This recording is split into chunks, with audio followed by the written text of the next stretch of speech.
Good evening, councillors. It is exactly 6:30 by my watch. So welcome to Community Wellbeing Overview and Scrutiny Committee. Starting with the fire evacuation procedures, I'm required to read this, although I'm sure everybody's completely familiar with it. There are no fire alarms scheduled for this evening. Therefore, if the fire alarm sounds, please evacuate the building immediately. The fire exits are located at the rear and side of this room. Go down the stairs and meet in the War Memorial Park. Item 2, to note that the open proceedings of this meeting are being webcast on the internet. And item 3, to receive apologies for absence. Now, we've got a number of changes, and I'll double 3 and 4 up in terms of resignation and replacements as well. We have Councillor James instead of Councillor Bound. Got that right? We have Councillor Round replacing Councillor Musson for this meeting only. And we also have to welcome Councillor Hussey, who is actually replacing Councillor James, I understand, which is a bit of a weird situation tonight.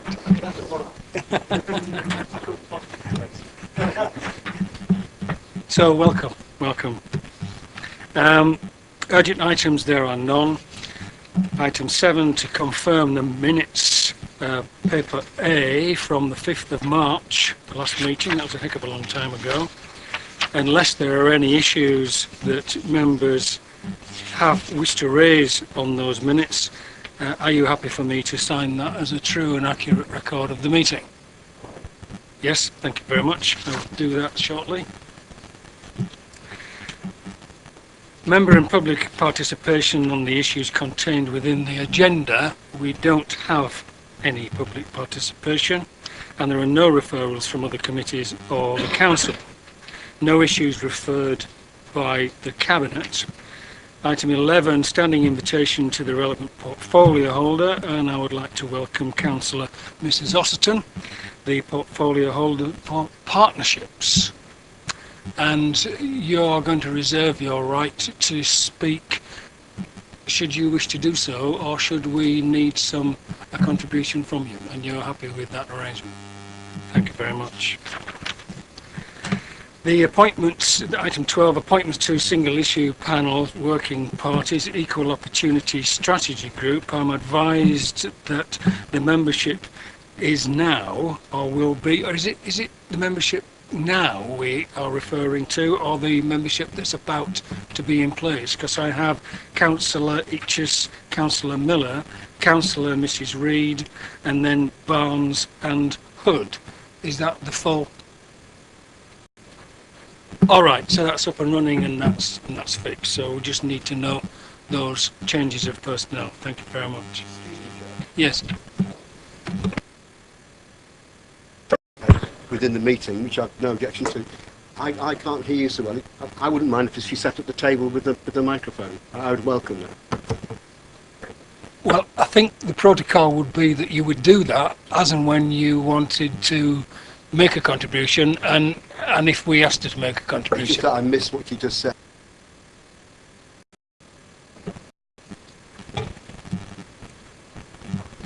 It's a little bit confusing because I used to sit on the EIA. Now they've changed the membership because we changed the Cabinet, some of the portfolios working in May, and Councillor Eachus has replaced myself, and Councillor Miller, I believe, is on there. Is that correct? Yes. And Councillor Reid. Those three have gone on, but they had their first meeting, so the new party has started. Thank you, Councillor Mrs. Austin.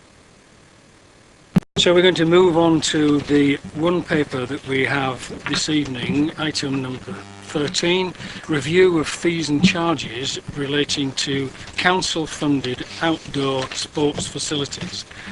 And contained in that paper are a number of proposed policy principles. we are being asked to make a number of recommendations, and I'll wait until we've had the presentation from Marion, the officer, whose title is Wellbeing and Community Manager, and this is your report. So we would like to hear your report, and I guess you're happy to take questions thereafter. Thank you, Marion. Thank you, Chair. This is quite a complex issue, so I do hope the report and the presentation does make clear some of the proposals and the detail behind the proposals as we go forward. But as I say, I'm happy to take questions for points of clarification either during the presentation or afterwards. The report sets out a proposed way forward to look at the pricing and the fees and charges and subsidy for our outdoor sports facilities. And what we're inviting the committee to do is comment on the proposed principles. We're also inviting consideration of a proposed level of subsidy for the provision of outdoor sports facilities, and to advise you of some of the further actions that we hope to take to improve cost efficiency in the overall service. This report doesn't propose actual prices to be charged.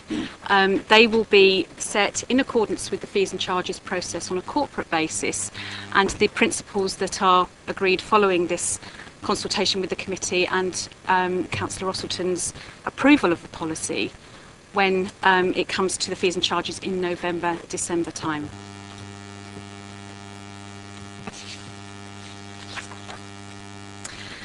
The outdoor facilities included in this review are those that the council sets the higher fee for.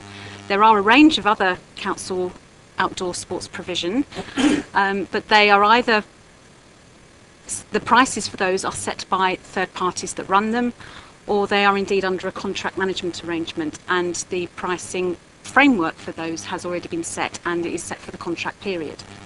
So the facilities included in this review are those set out in the report and listed in the appendices, but they include football, rugby and cricket pitches, the artificial pitch at Downgrange, athletics facilities at Downgrange, range of bowling greens, hard courts such as tennis and netball, a small petanque terrain and the croquet lawn also at Downgrange.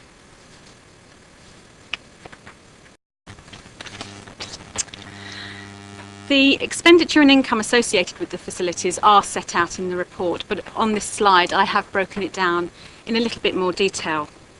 The overall expenditure to provide the service is £627,800. That's broken down as shown on the slide, so the majority of costs are operational.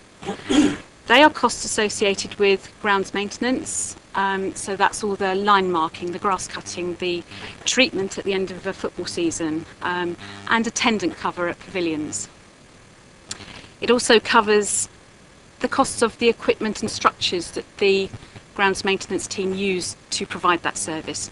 So that's all the vehicles, the fuel that those vehicles need, materials, hard surface replacement items. So all the factors that allow the operations team to maintain and provide those facilities. Costs also include those associated with the pavilions at the sites, so that's the maintenance programs, servicing such as fire alarms, shutters, the utility costs associated with them and cleaning costs. And then there are support services, and those are the corporate support such as our sports booking service, customer services, the front-facing public inquiries desk, and our exchequer services, so they do all the billing and debt collection. And for each element of those there is also the overheads such as the accommodation associated with the staff, insurance and the management costs. So that's broadly how the expenditure for the outdoor sports facilities is broken down. The forecast income for the current year is £73,600, giving a net subsidy in the region of just over 554,000.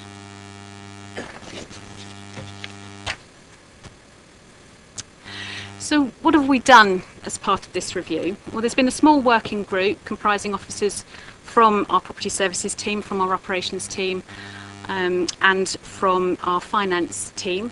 And we've been looking at all the information that relates to this service. So primarily the information about the costs, working out how the expenditure has arisen, looking at our pitch bookings data, looking at how we compare price-wise with other authorities. And we've consulted with a number of interested parties on the policy principle options. And we've further decided that we need to do a bit more work. So we've set out a range of other actions that we feel we need to take to reduce costs.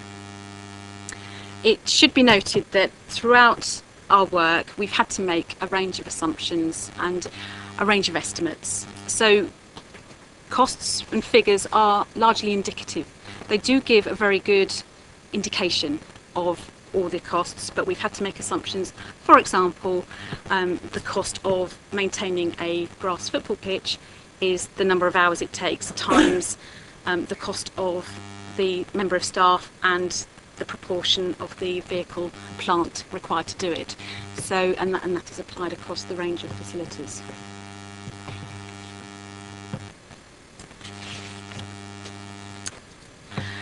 So we consulted with a broad range of organisations and invited consultation comments from residents to inform our policy principles. And following an inquiry, I did circulate the actual questionnaire that was sent round. So we posed a number of options to ask what people felt would be the right approach. We sent that letter and questionnaire to 80 clubs and organisations that are on our list of hirers, and they were asked to circulate it to their members, so that should have cascaded down.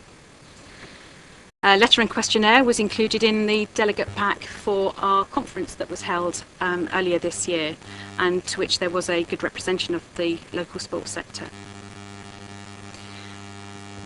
The notification of consultation, a link to the council's website, was sent to a range of our networks, including the local sports council, our football leagues, the Multicultural Forum, the Over 55s Forum, Disability Forum and youth clubs. So interested parties did have the opportunity to comment should they so wish. I also attended meetings of the Executive Committee of the Sports Council to have a more interactive dialogue with them about some of those options, and the same with the football leagues. So there was quite extensive dialogue with the sports sector. And as I mentioned, there was an open invitation for residents to complete a questionnaire if they so wished.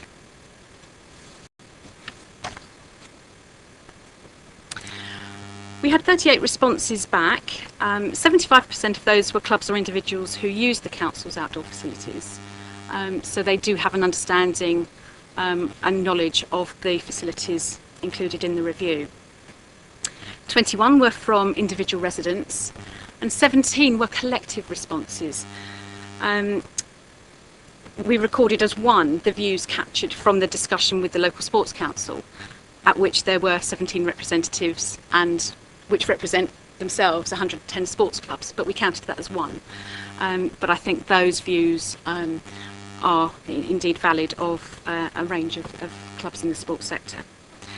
Similarly, we captured views expressed by the football leagues, 5 representatives of the leagues. There are about 70 football clubs in those leagues.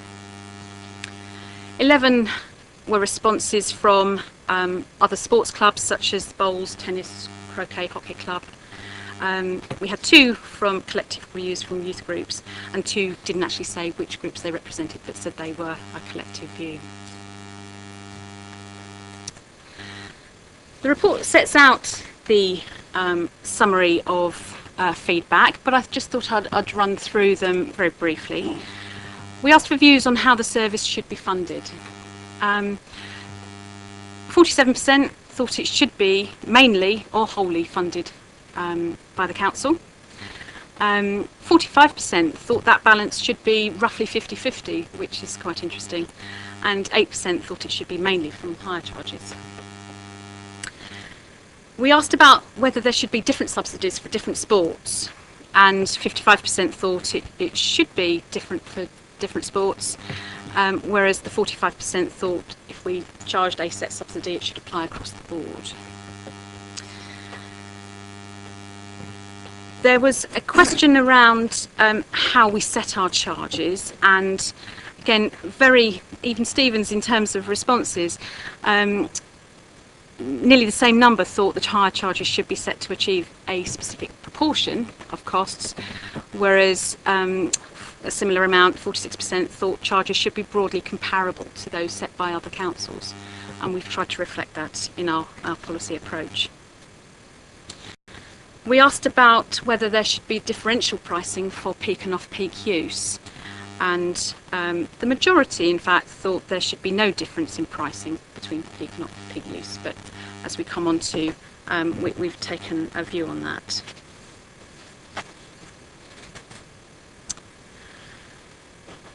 The use of facilities by clubs or organisations outside the borough, not a strong view either way, but 53% thought that clubs based outside the borough should pay more for the hire of facilities, but 47% didn't agree. So, you know, again, not a very clear steer on that.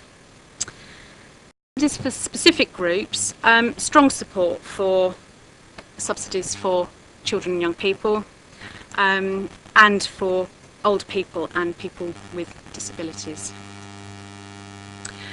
It should be noted that the whole issue of concessions does need to be tied in with the more corporate review that is to be carried out, and while we have carried forward some suggestions relating to concessions, we do need to make sure that that is consistent with the wider review, so we will need to revisit that. So these views, together with other considerations, as I've said, about how we compare with other councils, what our starting point is in terms of the subsidy arrangement, have helped us inform the policy principles that I'll now go on to. So I'll just run through these. In the report we have set out the rationale for that. All I'm going to do is just highlight the key principles and refer you to the relevant pages in the report where we've tried to explain why we feel that is an approach that we could take forward.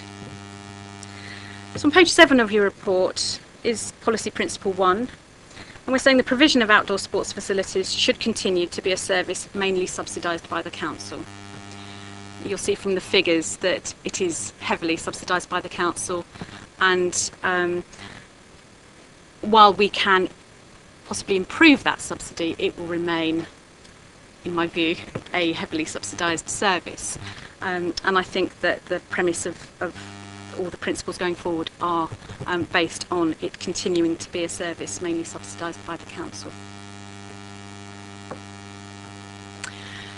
On page 8 we look at policy principle 2. Picking up on the theme that we can possibly improve this level of subsidy, we're suggesting that the council should aim to achieve an overall cost recovery rate of about 15%, whereas it's about 12% at the moment. And that represents a £21,000 improvement on the current forecast figures.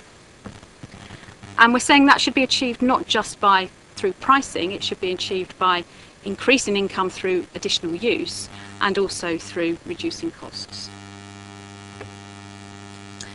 Policy principle 3, we're talking about the level of subsidy for different sports, and we're suggesting that it will be different for different sports, not one standard level of subsidy for all sports, because different sports do have different costs, different levels of participation, and it feels right that we try to reflect that in our fees and charges approach. Concessions, as I mentioned before, we will need to revisit in line with the corporate policy, but on page 9 we talk about the groups that we think should be eligible for some concessionary prices. And we're saying because the fees and charges under this review relate to facilities largely hired by teams, this has to apply to clubs or teams who book it where the majority of participants are evidenced to be of a concessionary group, which is easier when it's junior football, for example, or an education booking. We have to take a more pragmatic view when it's maybe older people and the type of sport is more akin to those of an older age group. But by and large, we're suggesting that there should be some reflection of concessionary groups. Policy Principle 5 talks about the off-peak and peak use, and while you reflect that the consultation seemed to think that there shouldn't be a difference, we actually feel that there are facilities that lend themselves more to an off-peak discount, and they relate to those more hard surface courts because they have more capacity. So the AstroTurf pitch and the tennis and netball courts are more able to increase capacity during daytime. The grass pitches, although they are not used necessarily during daytime, we have a limit on the number of uses in the week, and they are primarily used at weekends for league and training bookings. So there is less capacity, or less opportunity, I should say, for promoting midweek, off-peak types of discount within the number of games that can be played on grass pitches.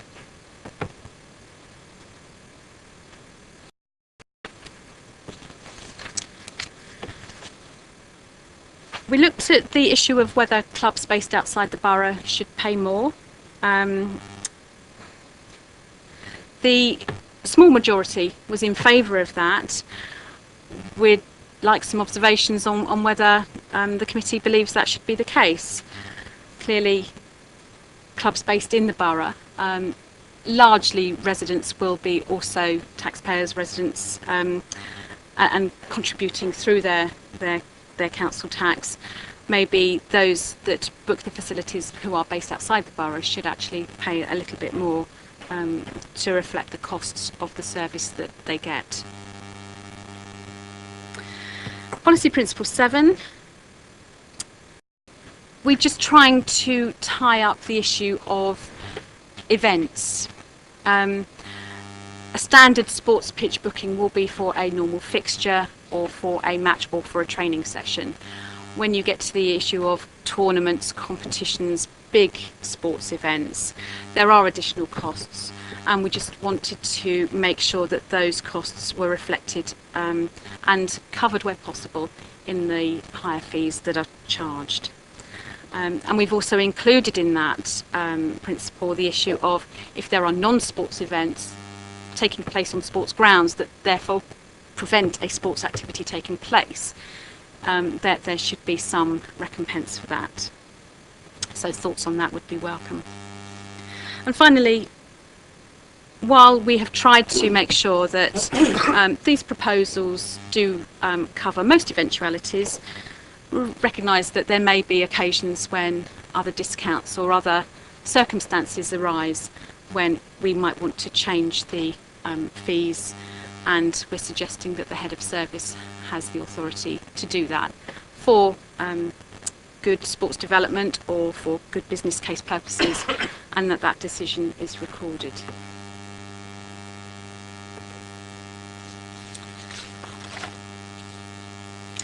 So, moving on, those are the pricing principles, and they relate to the proposal for raising income through fees. But reducing the subsidy is not just about increasing money through pricing, it's also about increasing use. And the report goes on to talk about the ability to increase use and some of the constraints that we have, but certainly we also set out the commitment of the council to support the sports sector to grow and increase their membership and increase the use of facilities. The other element in reducing subsidy is to reduce the costs of the service, and we talk about that on page 12 of the report. The one element I just wanted to touch on before we look at other factors is the football bursary scheme. Historically has been funded through our fees and charges, which is why we've raised it here. And it has provided money for clubs to cover club and coach development opportunities. And we're not suggesting in any way that that level of support or that those initiatives are not needed. What we're suggesting is it might be opportune to revisit how that is funded and the relationship of football support to other sports support. And again, comments are sought on that, and subject to your views, we'll go to the Football Development Council and other sports sector organisations, particularly around football, to see how we can include support for football along with the support that we would like to offer to all sports in the borough through club and coach development opportunities. So what else can we do to try and reduce costs? We've listed a range of initiatives that over the next 3 years we're suggesting that colleagues across the council could pursue, and they include changes to supervision of pavilions so that we can reduce the cost of attendance cover at the various sites where we have particularly cricket.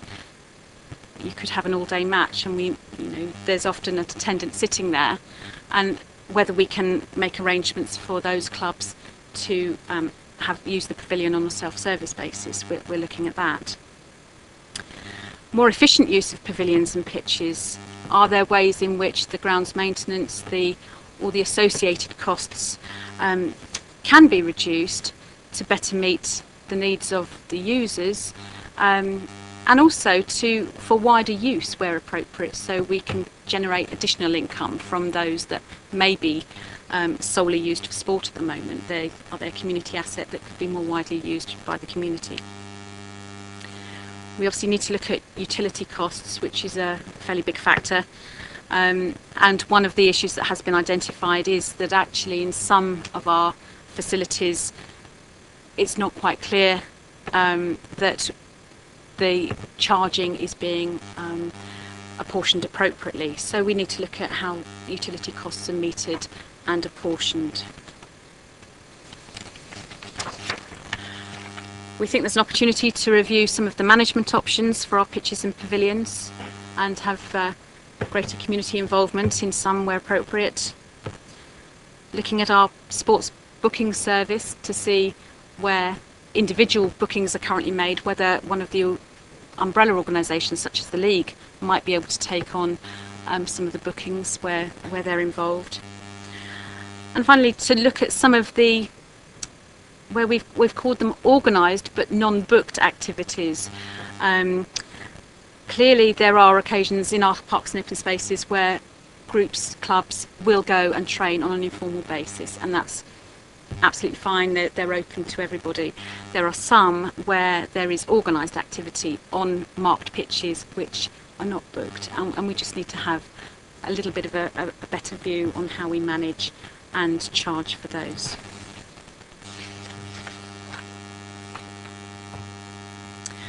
So that's a whistle through the report. The report itself does have much more detail, as do the appendices, but I don't propose to go further into any detail, but happy to ask questions.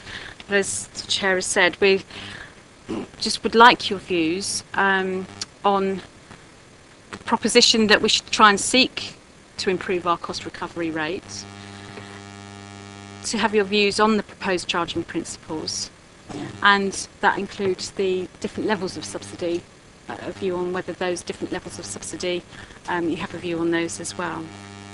And indeed, the football bursary scheme approach. So thank you, Chair. I'll hand it back to you.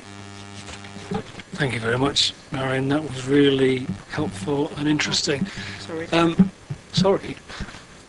I forgot the last slide. I'm sorry. I'll just set out the way forward, which always helps. Following consideration of the views of this committee, and taking into account anything from the members' advisory panel that's been set up to look at the corporate review of fees and charges.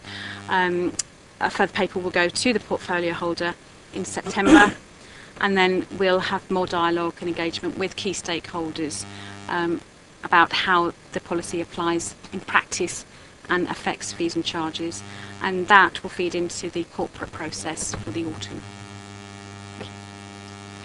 Is that it now? Okay. You sure? All right. Thank you for that.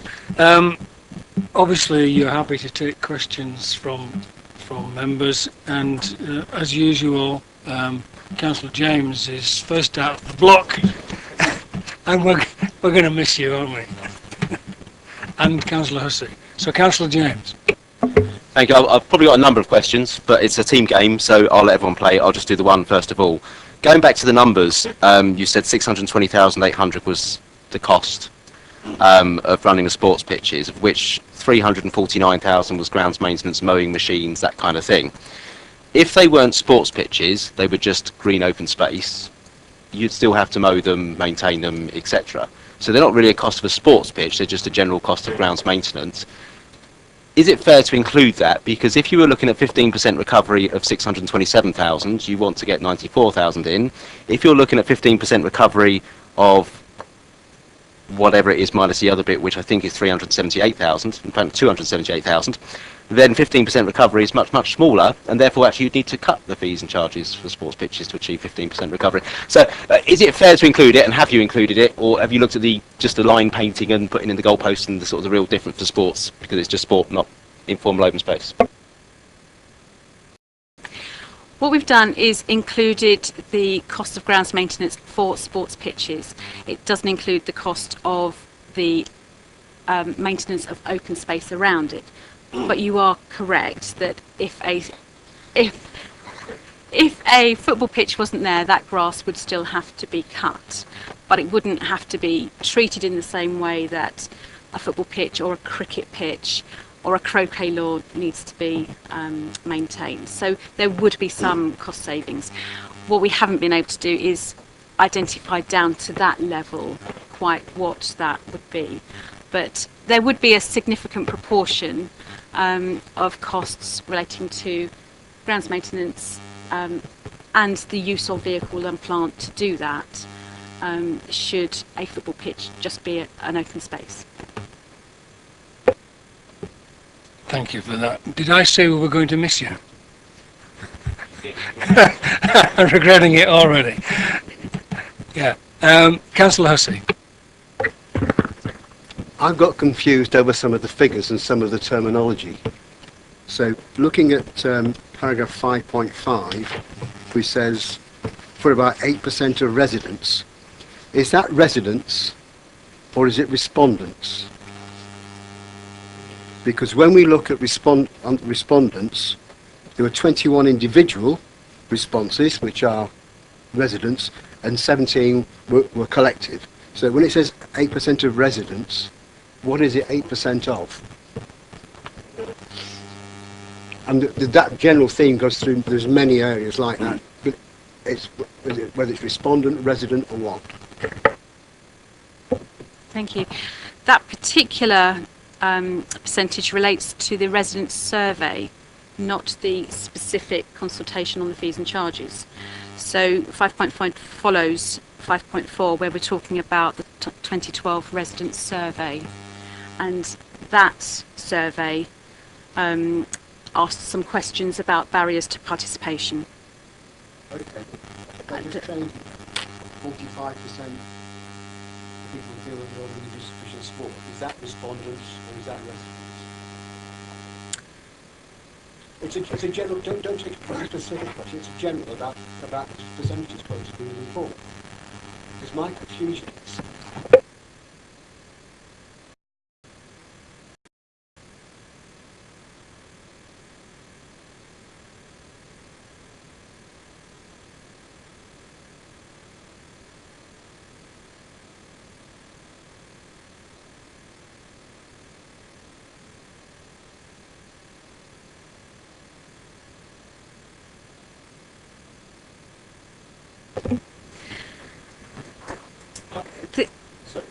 How long would it take you to repeat that in a shorter version? Because your light wasn't on. Quite simple.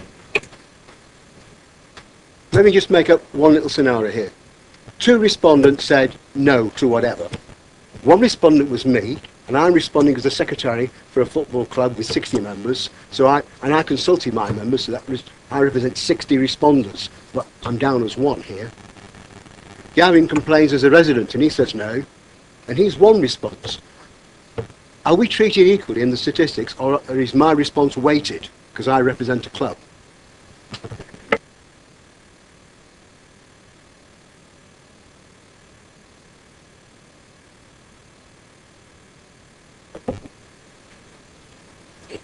The paragraph of 5.5 relates to the findings of the resident survey. So I'm advised that it's individual residents who have responded to the resident survey, not clubs or organisations. So the 8% of residents, and that is respondents, resident respondents, identified the cost of entrance fees as one of the factors that prevents participation. When we went to the organisations primarily that were consulted on the options for policy principles, they had the choice of telling us whether they were responding as a resident of the borough as an individual or whether they were representing an organisation. And the analysis showed that a number of them were representing an organisation. So it's fair to assume that although we did record it as 1 response, it was a view of a much wider body of people. We haven't made an interpretation or weighted that, but we've tried to explain the breakdown of those respondents, and we need to take a view on that. Okay, thank you, Marion. I have Councillor Tomlin. Thank you, Chair. I've got a couple of questions, but they're pretty straightforward. You made a reference earlier on about other councils. Can you give us a bit of an overview of how we do compare to other councils in general terms? In many areas, we found there is obviously a range of prices, and in many areas we are low to middling in comparing those prices. In terms of the overall subsidy for a sports service of this nature, we are very low in the context of the amount of cost recovery. So our subsidy is high. But comparing like for like is very difficult, and I would take it with a word of caution that I can't guarantee that every return that we've had is absolutely the same as the services that we provide within our cost basis. So, for example, we have included in our analysis all the corporate overheads.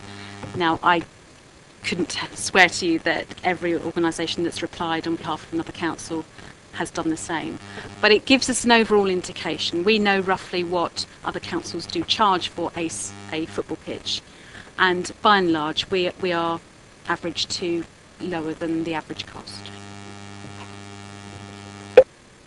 Thank you. And the other question, very briefly, was you said that the other option, or another option, is to grow, to get more people, to therefore make the money that way. So is there a feel of the capacity for growth? What room have we got? Can we, I don't know, double it? 50% growth? What's available? How much can the bookings be extended or maximised? I can't give you a percentage rate of growth, to be absolutely honest, because while we can do a lot of work to support our clubs to grow their volunteer base in order for them to be able to coach or to accommodate more people through their development programmes, other factors such as participation trends nationally start driving down participation. So what we're trying to do is make sure that we build on opportunities, that we give our clubs as much support as we can, that we provide volunteers with as much information as we can. In terms of facilities, there is capacity for more bookings in most cases. Some, I would say, are at capacity at peak times, like the AstroTurf pitch is very busy at peak times, but there's capacity during the day, in weekdays particularly. So that's where the opportunities for growth are, and that may be aligned to more activities for older people, for example, or more activities encouraging more bookings from businesses that want to play sport, football, on the AstroTurf at lunchtimes. So it's that type of growth that we'll be looking at, but we are trying to support the sector across the board. Thank you. Councillor Mrs Woolridge and then Councillor Marks. Thank you, Chair. I have three questions, if that's okay. The first one's about the charging outside the borough. Just wondered, well, not necessarily charging outside the borough, but more usage of the facilities from clubs, etc., outside the borough. Just wondered if you could give us a little bit more information on, in terms of percentage of usage is from outside the borough at the moment, and a bit of a breakdown, if you can, on the different sorts. I'm not able to give you an absolute breakdown, but actually it's just quite small. All the main users are borough-based. We do have a number of bookings from outside the borough just for football pitches, mainly from the Test Valley area. We do have some business use of the AstroTurf pitch from outside the area, but by and large they are borough-based clubs and organisations. So while as a principle we felt it was appropriate to include that, the actual impact will be fairly small. Second question, in terms of the consultation you carried out, did you not think to consult with schools, given the large amount of young people that come from schools, and obviously, you know, the impact that it's going to have on young people, who are, you know, the main group, one of the main groups we want to try and encourage to participate? No, we didn't consult directly with schools. We approached young people through our network of youth clubs. School use, most schools have pitches on their own sites, so young people through a school environment will have generally free access to those pitches anyway. Young people who participate on council pitches will tend to do so through our sports clubs, and we hope we've been able to capture some of the views of clubs that serve young people in the council's facilities through that way. But no, we didn't directly go to schools. Thanks for that. I mean, I think schools would, sorry, it's a comment rather than a supplementary comment. I think schools possibly would have a good feel for how beneficial, you know, these facilities are for the young people who attend the schools, but that's just my view. And finally, if you look at page 13 of 23, point F, I've just lost it myself now. All right, yeah. I'm just concerned about that, that whole sentence, really, you know, and I mean, reading that, my view very much would be, and I'd just be interested in your view on that, would you not see that as leading to, you know, sort of groups of children possibly being kicked off their, you know, when they're playing, you know, and what seems to be an organised sort of match, and if people come, I just want to know what's behind that, really, that comment, because, you know, my concern will be that's leading to people coming and chucking kids off when they're just playing a nice game of football on the field. That is absolutely not what we want here. We want to be encouraging that. So if you could explain that bit a little bit more, please. Yeah, you're absolutely right. We don't want to stop any informal groups of young people, children, playing kickabout on our parks and open spaces. That's absolutely not what that's intended to achieve.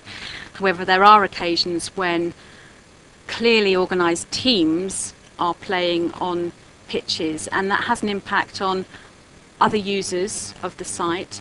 If they're using pitches that have already been booked, it creates conflict with those legitimate hirers.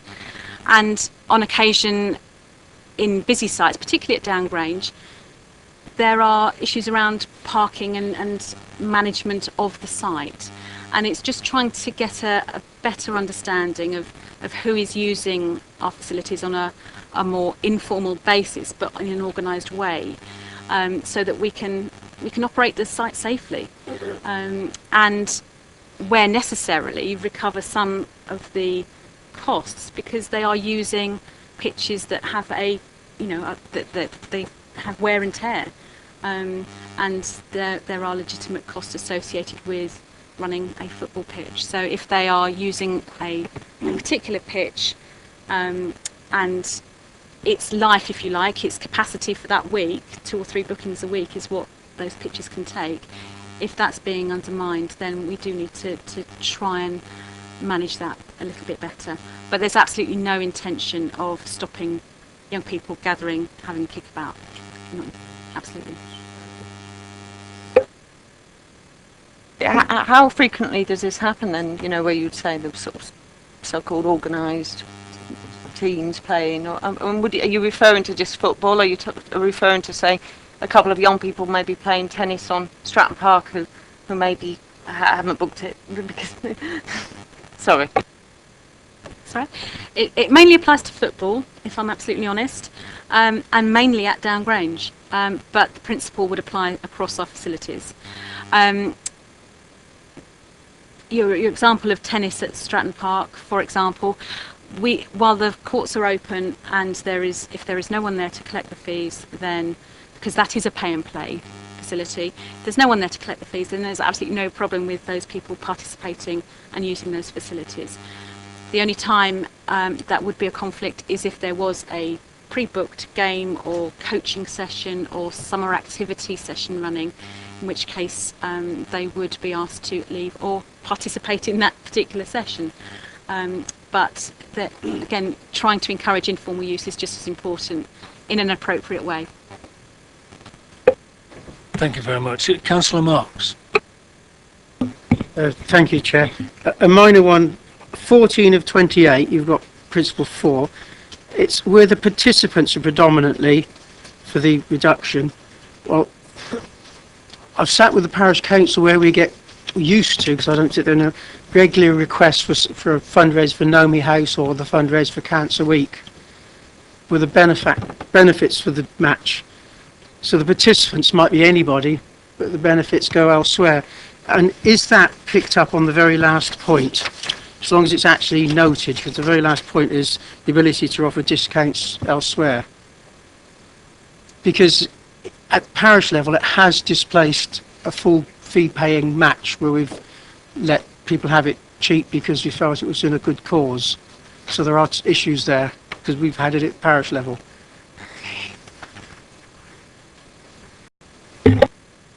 Sorry, can I be absolutely clear which page you're referring to?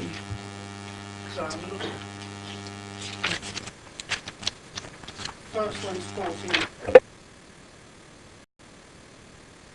14. 9 of 23, Principle 4, where it says participants rather than the general aim of the game.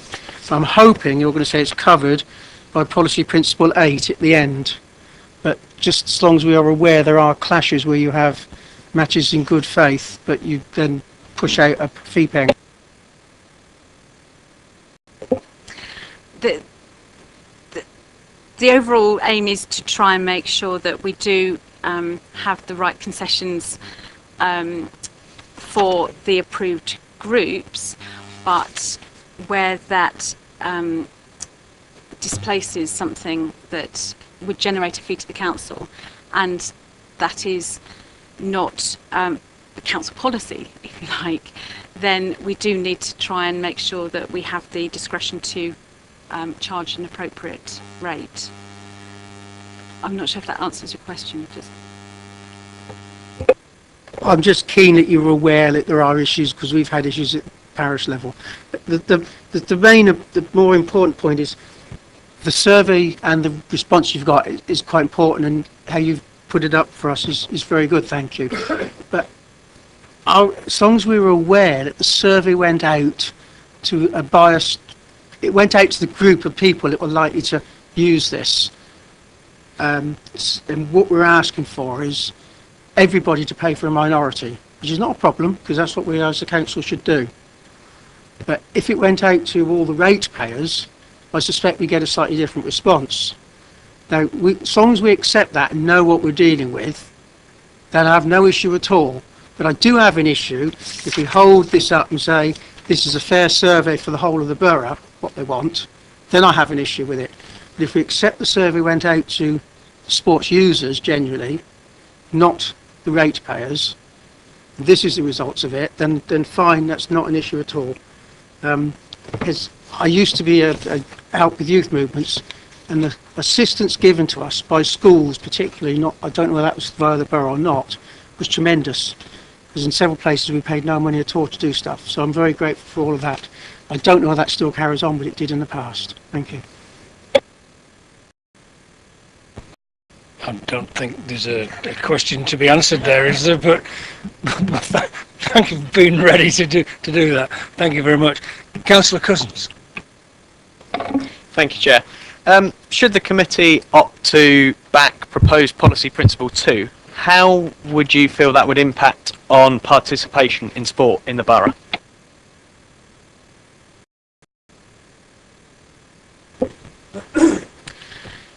The initial analysis we've done is that it should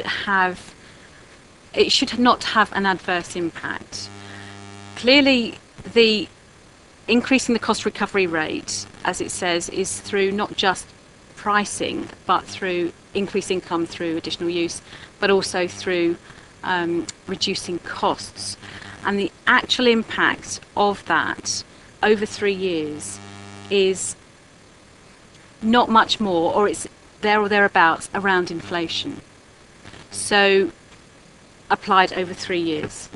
So the justification, I think, and the discussions that we've had and the feedback that we've had from sports organisations is that this would not significantly adversely affect participation. Now, I don't have any evidence for that. It is my feeling, it is the views, just an assessment of the views that we've had. But working it through and looking at some of the figures behind all this analysis, the pricing will not increase significantly. All we can do is apply these principles over the 3 years as proposed, and then discuss with those clubs what that means for them, and then what it means either on a per fixture basis or as an exclusive user for their rate for the year. And that discussion needs to be had in terms of what they're getting from the council in terms of the support for those facilities, and what we can do to help increase their membership and help increase, reduce the costs to allow them to make these prices. But please be assured, the aim of this is to support participation. It's not to reduce participation, and it is trying to find that balance. No, I'm pretty sure that the aim of the game and everybody around the table is in agreement that we want to increase participation. Just want to backtrack slightly what you said in your answer to me, and I just want to make sure I get this right, that potentially you were looking that if we did opt for option 2, which is a mixture of cost reduction and an increase in fees, did I hear correctly that you said you would be looking at an inflation-based increase? No, I didn't say that.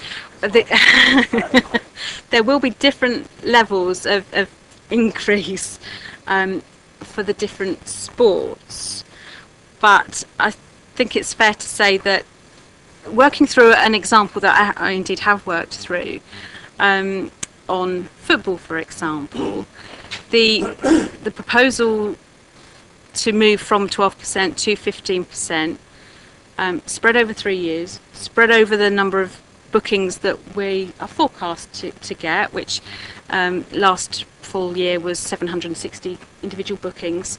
When you start breaking it down, that proposal relates to an increase of about 3% in finance terms. So it's difficult to quantify exactly what the impact will be without going through every single pitch price here and now, which the purpose of this is not to do. This is to set the policy principles. But the intention is that these principles do not prevent participation because of pricing. Thank you very much. Councillor Miss Bean. Thank you, Chair. I just wanted to go, it's on 12 of 23, it's right at the top, the 10.2.4. Officers will continue to investigate ways to encourage increased use of facilities. It was that point particularly. Are you able to elaborate any further on that in terms of the ways in which we are looking at to actually increase participation? Yes, we're looking at new target groups, for example. So working with the sports clubs, but also working with other organisations that have more recreational aspirations and promotion of physical activity rather than maybe just sport. So we can look at use of facilities by young mums returning to sport in a more sports development type of environment rather than through the clubs, and if they are able to set themselves up as a viable interest group, then they may be able to book facilities on a regular basis. Things like netball, return to netball for young mums has been quite successful in the past, and we can look at that again.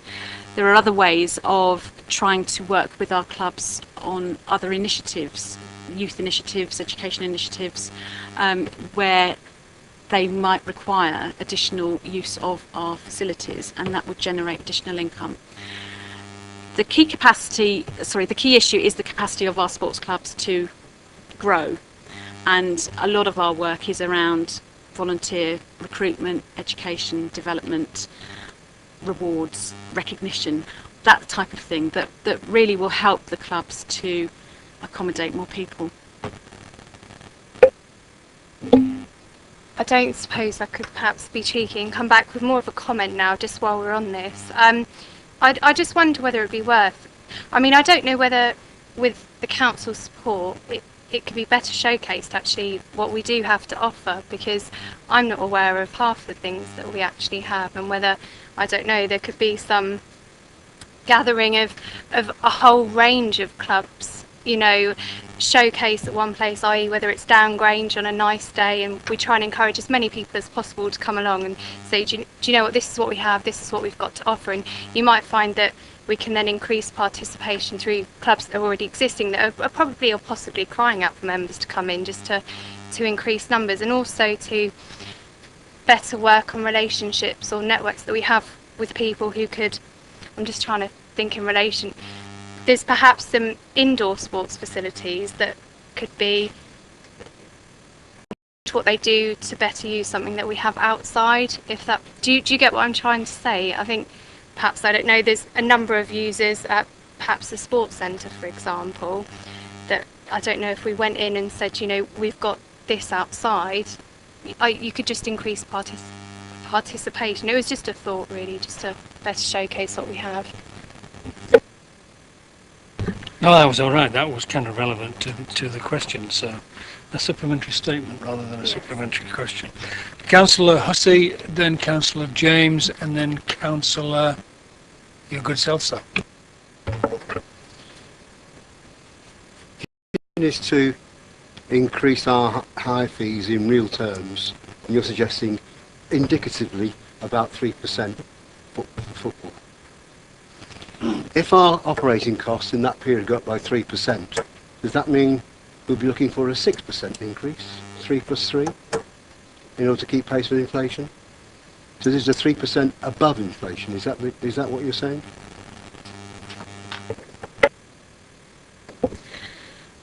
No, and what we're trying to do is a package of measures to try and achieve an improvement in our cost recovery rate, but we're not going to load that entirely onto the prices that we charge. So once we've got a proposal, we need to stick to that for the next 3 years, if that's what is agreed. But we've also recognised that in reducing our costs, we've identified about 10,500 as part of our report. But what we've said is that we need to factor in inflation in that 10.5. So the real reduction in cost has to be that plus our inflationary costs. So we won't add additional inflationary costs once we've agreed this 3-year approach.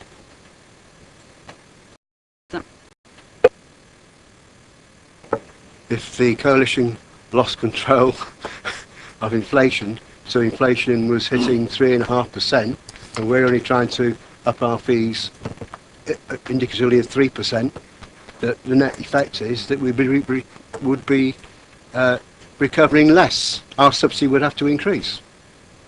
If our income reduces in real terms because our increase is less than the rate of inflation, then our subsidy would have to increase. And that goes against the principle of what the paper's trying to achieve. But I'm lost, Chair. Can you help me? Marion.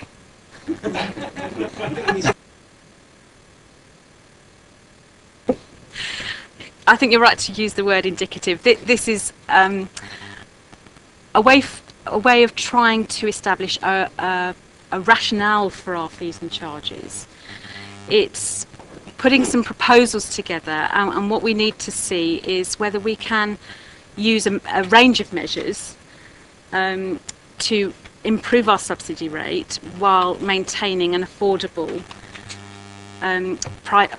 prices for those who use our facilities. There are variables that may be outside of our control, and the actual subsidy rate, we may not be able to hit that, but I think we need a target to aim for, and that seems, we've worked it through, and it seems to be a logical approach. And with the best will in the world, we will try and achieve that, but there may be factors that derail it for whatever reason, and I think that will apply across fees and charges across the council. But Okay, thank you, Marion. I have Councillor James, then Councillor Jones, Councillor Mrs Taylor and Councillor Cousins. So Councillor James, please. The first question, I've got 3, was what was your question? Going back to 8.3.1 on page 11 of 28, where it says 45% thought it should be equally from higher charges and council subsidy. I can see how someone asked me the question, who should fund the sports pitches, that someone said, oh, it should be equally between council and higher charges. If you then ask me a question to say, if we were to get equal subsidy from the council versus the higher charges, that would mean a 5-fold increase to charges, would you support that? My answer would probably be totally different. So, because we don't know what your question is, I don't know how much to interpret into the answer to the question. So what was your question?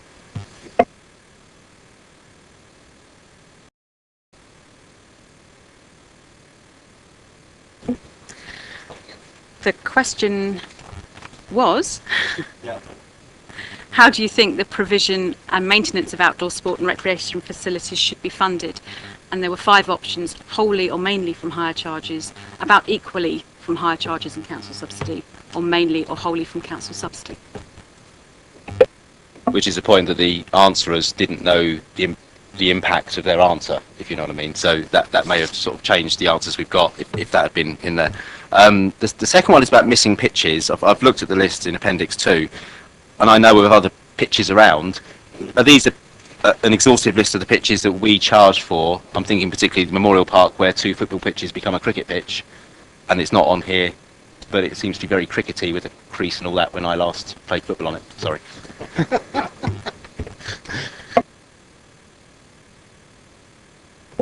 If we've overlooked a cricket pitch, I apologise. We'll just check that.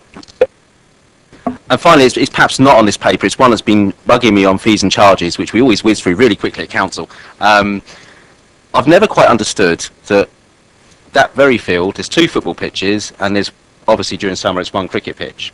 Now, that means that the 2 football pitches get twice the participation of the cricket pitch, because you can get twice as many games going on.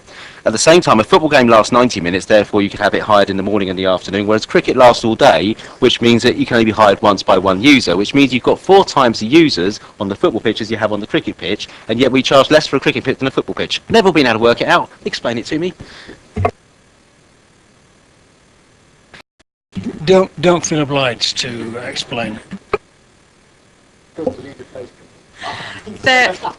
There are certainly anomalies in the historical way charges have been brought about. We're not going to solve all those. What we're trying to do is reflect the fact that we need to have some sort of justification for the fees and charges that we make. And cricket is indeed one of those where the subsidy seems to be disproportionate to the income, so it's one area that we would look at. I think that's an interesting point to make, and that's the kind of the context of the report and the piece of work in the first place. When it says that in the paper, but you didn't quite bring that out in the presentation, and it's, I mean, Councillor James has brought that out quite interestingly, that we are looking at a first step piece of work that hasn't been done before, that is long overdue, and there's a rationale and a process around these proposals to make sense of what we provide, why we provide it, how we provide it. Because previously it was a bit of a sort of finger in the air and hope that we've got it just about right. And I think Councillor James's question sort of lands on that sort of point, doesn't it? So yes, thank you very much for being here this evening, Councillor James. Councillor Jones. Chairman, I'd like to ask about team sports participation, because there's going to be an increase of around 3% on charges, whichever way we look at this. And when you look at team sports in general, we're talking about young people, and they're the most probably the lowest paid in the borough. Unemployment's quite high of young people. Because it's a team sport, how, I've got a fear, and it's already happening in football, that people don't play as much or don't play because they can't afford to, because it's becoming too expensive. How are we going to counteract that if that actually happens? Because it is actually happening now, which actually surprised me. So I was talking to someone before this paper actually came out, because I used to, believe it or not, play a lot of football. And I said, well, play football? He said, yeah, I play. I said, don't you play Sunday? Oh no, I can't afford to play Sundays. I've got a young family, by the time you play this and that. It's not big sums maybe for some of us who have been working for a while, got a few bob behind us, but youngsters, and I do wonder and I do worry that we're going down a path, especially with team sports, that it's going to be only the people who are in reasonable jobs or things like that that'll be able to participate, because there's a lot involved in team sports, kit, things like that.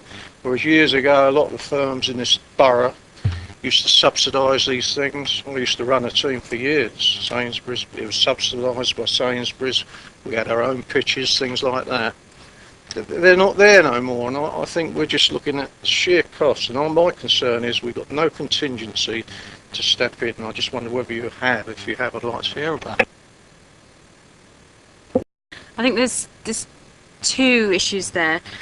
We certainly do recognise that the pitch fee is not the only cost that an individual has to pay, and in fact we've reflected that in paragraph 6.2. There are kit costs, there's travel costs, there's refreshment costs, so all of those things do contribute to the amount of money somebody has to pay as a contribution to their participation.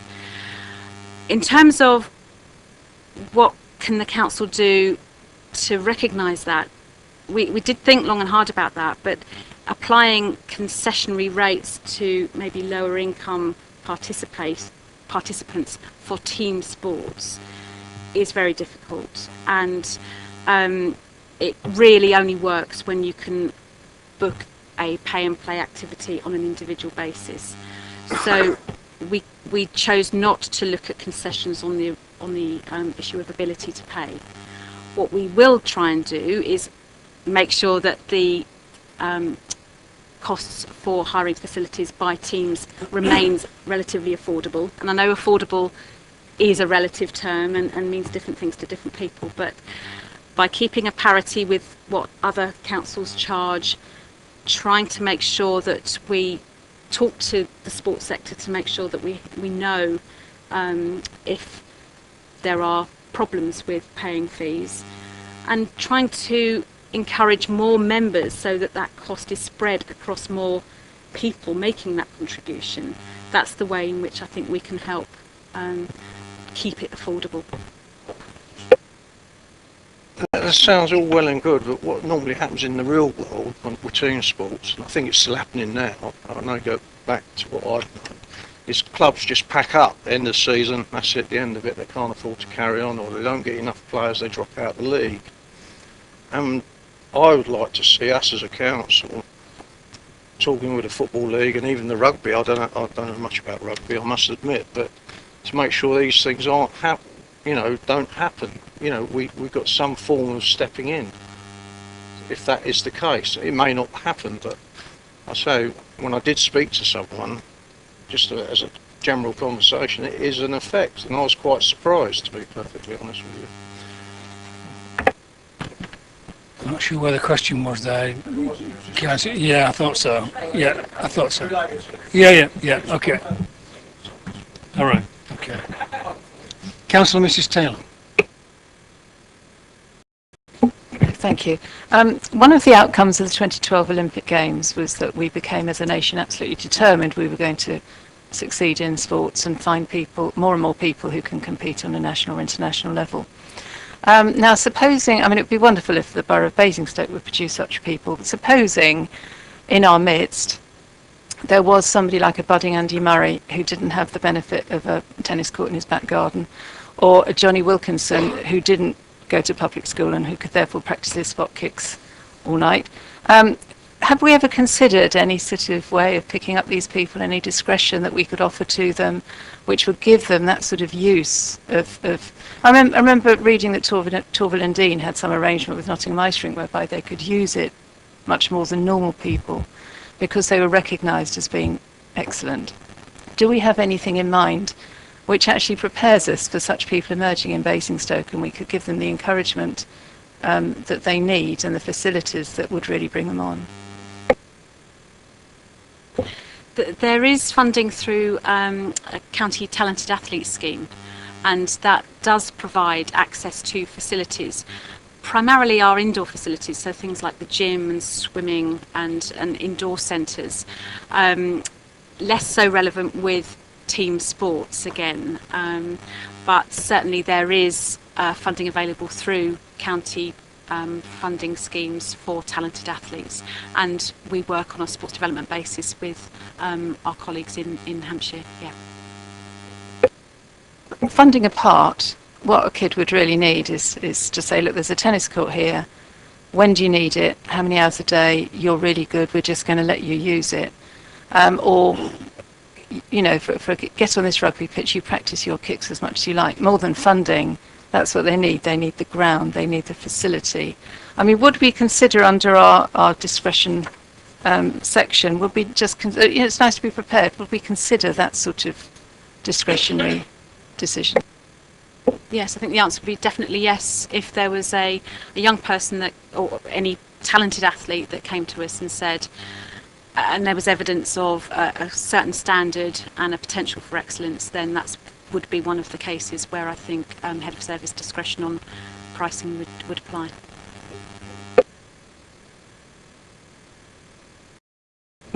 Councillor Cousins and then Councillor Hussey. Thank you, Chair. Last week, Sport England released its sport participation report.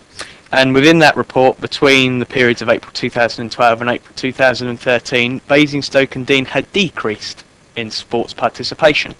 How can this report rectify this decrease in participation?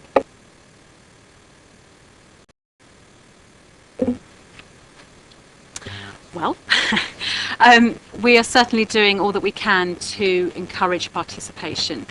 The Sport England survey data, I think statistically there's no change because the level of feedback is, I'm trying to say that the degree of variance is such that although the percentage has gone down very marginally, the statistical analysis means that there's technically no change.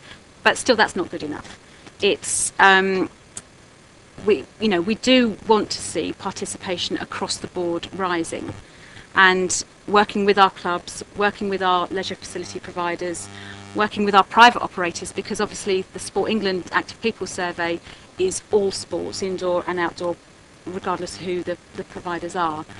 Working with initiatives such as cycling and getting people onto health walks. Some of those activities are included in some of the data from Sport England.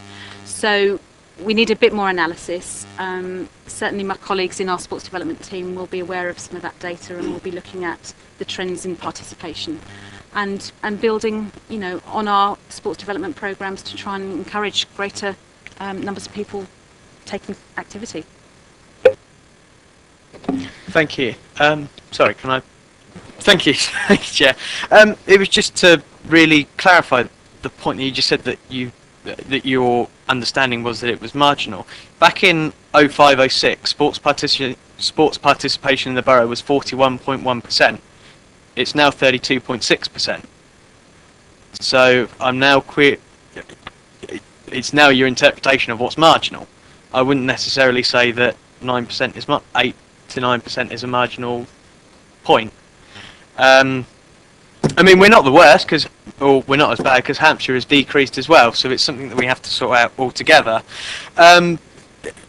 It's just a point of how can this report, and I understand there are pockets of it that can, but then there are pockets that counter that. So it's how do we get that balance of we have to do certain things, but ultimately it increases in participation. If I can come back on the data, certainly I don't regard a 9% increase as insignificant. The change from the last, I think it's 6-month rolling programme, is relatively small. But yeah, the difference over a number of years across the country has declined. So we're not in any way against the trend, but I would still say it's not a good trend, and we do need to be reversing that. I would say this report will help actually keep prices affordable, rather than by having a structured approach to the way we look at our charges and to try and manage our costs. We're actually trying to keep prices affordable so that they don't escalate out of control. And by this approach, I would say that does help in support our participation objectives. Thank you, Marion. I would have Councillor Hussey, and at that point I think I'm going to draw a line under the questions and we can move into debate. So Councillor Hussey.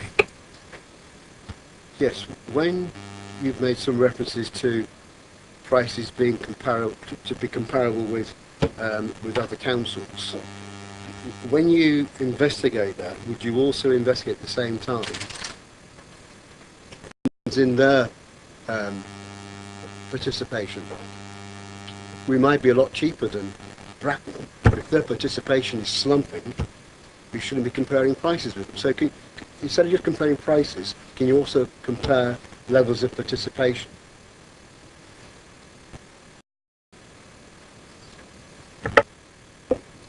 The work we've done so far has just been on pricing comparisons, not levels of participation.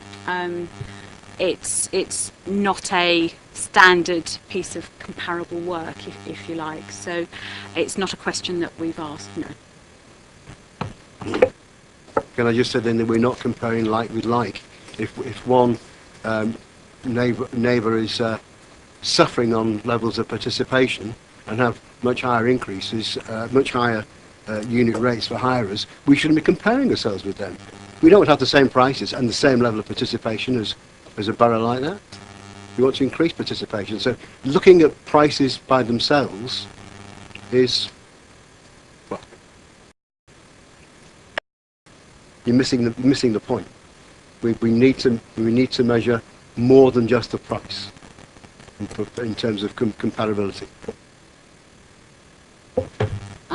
I would say that is what we're trying to do.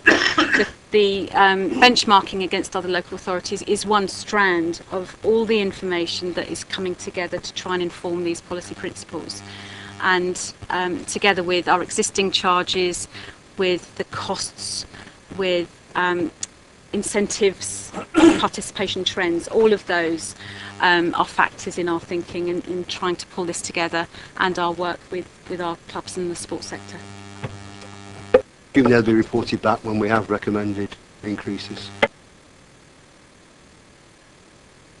Okay, thank you very much, and thank you, Marion, for fielding quite a wide range of questions over quite a long period of time, and thank you very much for your contribution with the presentation and dealing with the questions and challenges. So, obliged to you. I'm going to move into debate now, members, and I will ask Marion to suffer a little longer, if you could stay with us, just in case there's any points that you may be able to assist us with that are raised in debate, if you don't mind.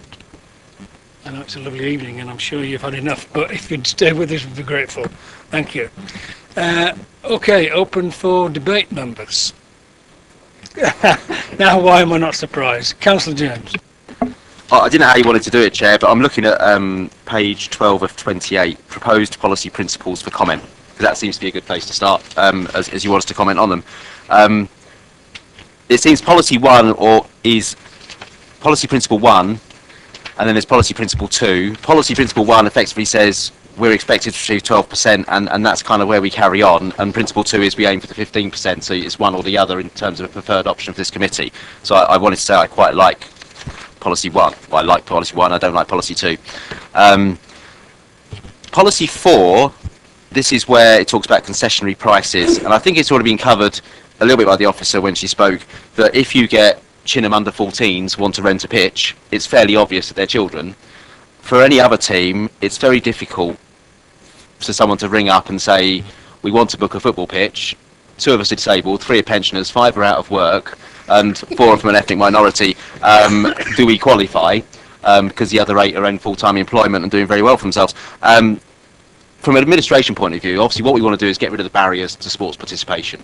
One of those barriers, money's one barrier, the other barrier is filling out a lengthy form and haggling over whether you qualify for a certain discount. So just make the comment that before, in terms of policy principle 4, children we probably can make some special fee arrangement for. I think for everyone else, it's really quite difficult, because we don't want to make people fill out lengthy forms to book a football pitch. We just kind of want them to get in there and get playing and be active.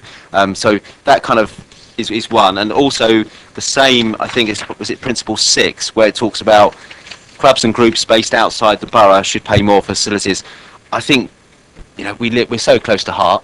People living in Hook might want to play football in Basingstoke rather than Fleet because it's closer to get to. Some of their players may live in Basing, which means they're local participants, even they play for a football club in Hook. I think it gets so difficult that, again, it's a big old form. We want to know who your players are, where they live, how long they've lived there, where they work, to see if you qualify for the local rate versus the higher rate. It's already mentioned by the officer that it's marginal in terms of the number of groups that are actually going to be from outside the borough. That I think that, again, administrative headache, makes it too complex. We should probably not worry about principle 6 and scrub that one. So I throw that out there as well. I'm happy with principle 8. Principle 7 ties in with principle 8. Principle 7 is the one about the additional pitches for major events, so extra activities, where again, if you've got a club that use a pitch and book a pitch every single week, they want to hold a big cup final and take the pitch for a longer period, that we might do them a deal because they're regular users, we want to support the growth or whatever of that club, or they want to do trials on the pitch. So that ties in with 8, with someone having a discretionary view on whether or not it's right and fair in principle to give them a favourable rate. And I was not sure on policy principle 3, so I'll leave it there and I'll read that and I'll come back if anyone's got a comment on that one.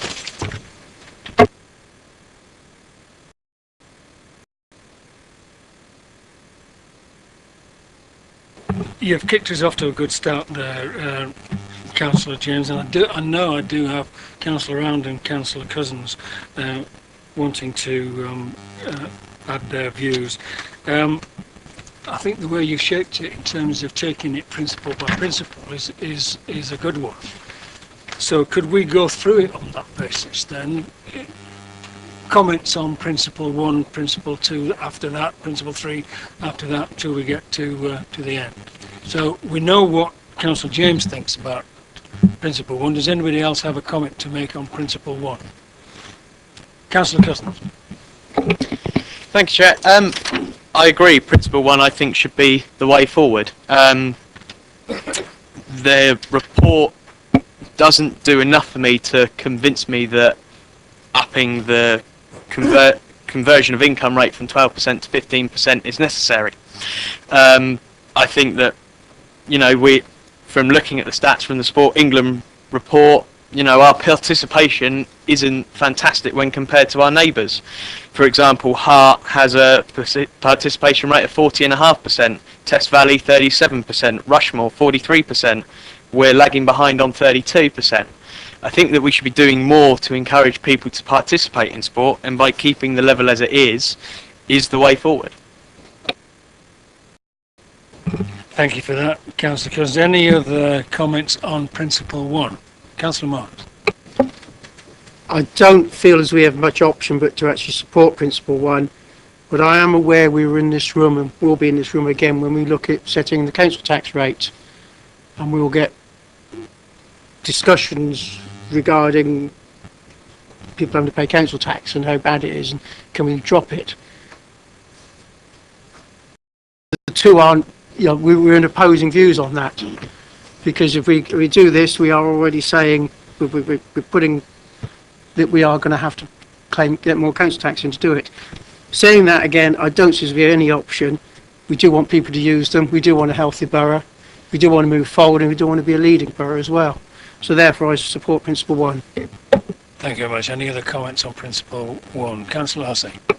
Just briefly, principle 1 and the comments about council tax. When we look at the 3.8% of costs that we're trying to additionally recover, it's less than 1% of the council's total revenue budget. So in terms of council tax, all we're talking about is diddly squat in terms of council tax. Councillor James. I'm still doing the maths, but in terms of council tax, to achieve the £10,500, I think you're looking at raising council tax to every home in the borough by about 14.5p a year, which works out, I'm not going to do the weekly rate, but that's what we're talking in. Very helpful figures, thank you. Any other comments on principle 1? Principle 2?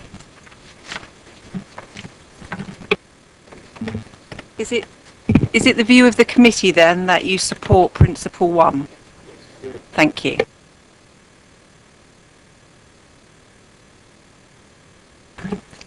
Can I carry on now? Thank you very much. Principle 2. Proposed policy principle 2. Councillor Jones. So it's just the further actions. I'd like, on F on the further actions, which is page 1323. I just want, I think a few people have already said it, I want to make sure that as a committee, I hope we don't want to see draconian action taken for people using these pitches. I know what the officer said, but I think we should make sure it's clear that when people are using the pitch who haven't paid, it's very small, and the way this reads, it can, in my view, that we would be policing it, which would cost more money than to actually do anything. I really just want that principle put across it. I think we're just jumping at straws. Okay. If that makes sense. Yeah. Thanks for that, Councillor Jones. I think the question was asked quite comprehensively and answered quite comprehensively as well. But I take your point. I do agree it was, but we're now in discussion, and it really should come out in that as well. Okay. And that's why I brought it up. Okay. Returning to Principle 2, then. Comments, please. Rubbish.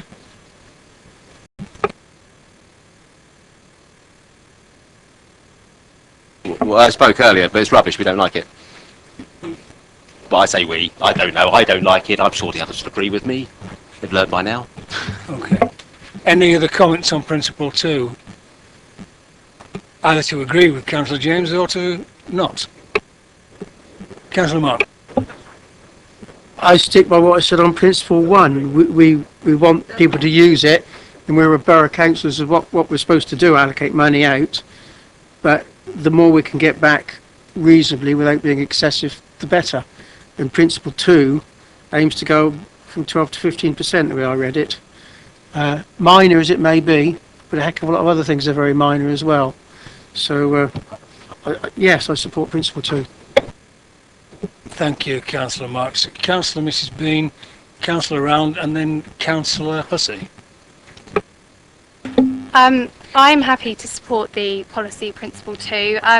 I think it's important to remember that whilst we're talking about possibly an increase from 12 to 15%, it would still mean an 85% subsidy from this council, which in actual terms is really quite high.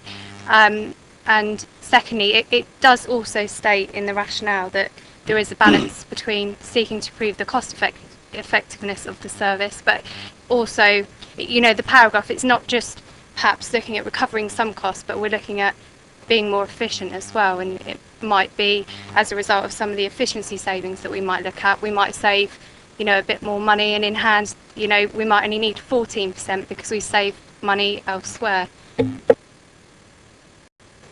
Thank you. Councillor Round.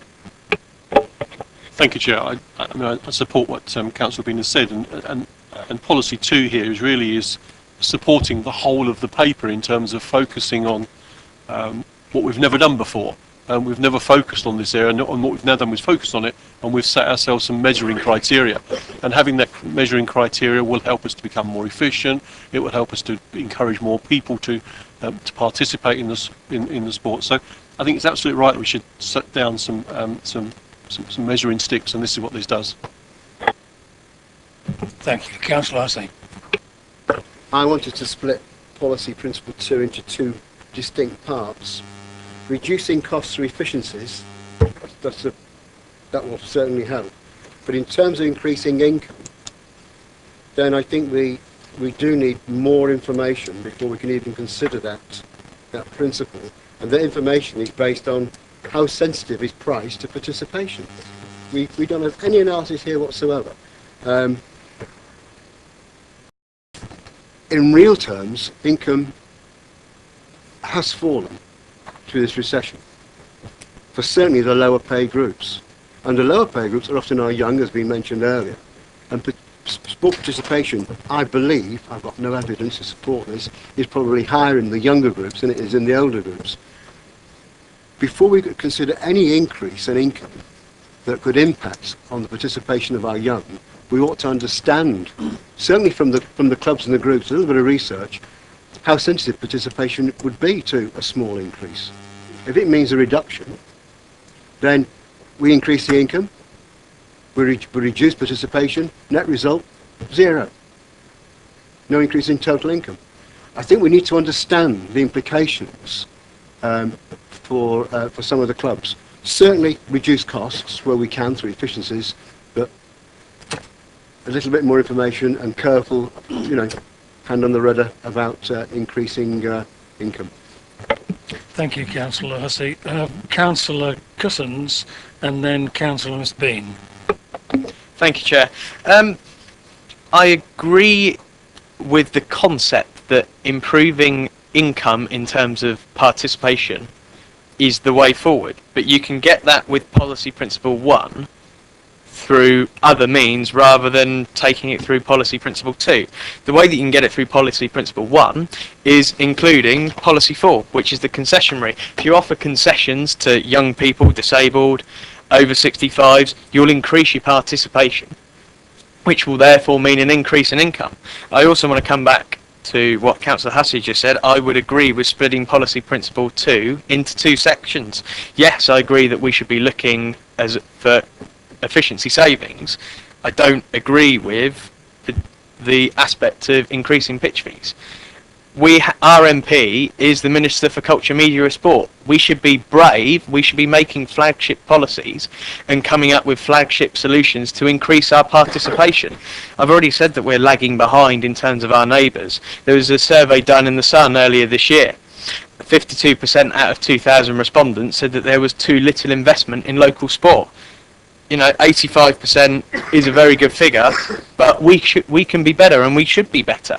We are cash rich. We can use some of this cash to really come up with some niche, some positive aspects, and come up with a real positive solution to get more people involved with sport, whether you're 6 years old or 96 years old. That's what we should be doing. And I think you can obtain that through policy 1 and policies 3, 4, and a few mixtures, but I don't agree with policy 2. Thank you. Councillor Bean. Excuse me.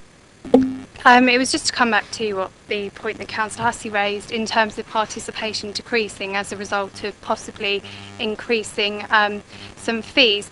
That is possible that could be a result of doing it, but at the same time, there could be more that we as a council can do to help clubs promote themselves so that therefore participation increases, which counteracts perhaps the increase in fees. Do you see what I mean? I'm just seeing that, yes, you might lose a few people, but there might be more that we can do to actually help them gain more members. So actually it wouldn't have any impact at all. It could perhaps even have a positive impact rather than, I think, the negative impact which you're trying to put across. Councillor Hussey, it's on the point that just to come back to that, thank you for mentioning my name, so I can please come back. I'm not saying there shouldn't be an increase in fees. I'm saying we need more information before we can make that as an informed decision.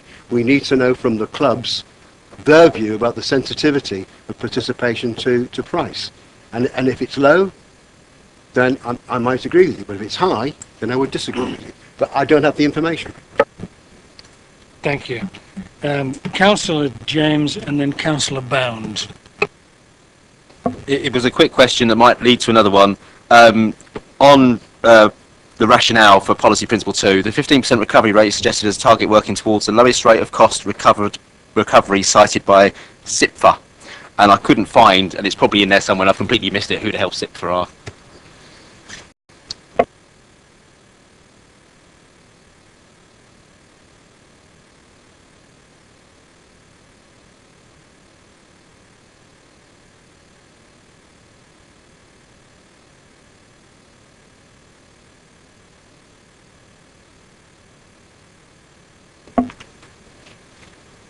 I like to think we're going to be better than accountants think we are. I always like to think that. I don't think accountants are very sporty. If SIPFA, and obviously they're very important and probably done lots of research that we've paid for, are saying that that's what council should be looking for as a 15% recovery, then I think that's more reason to go for 12, because I don't want to be just a council, I want to be the best council. Don't we all, Kevin James? Councillor Round. Thank you, Chair. Councillor Brown's on holiday. He can afford more holidays than me. Councillor Cousins made a statement that we are lagging behind our neighbours.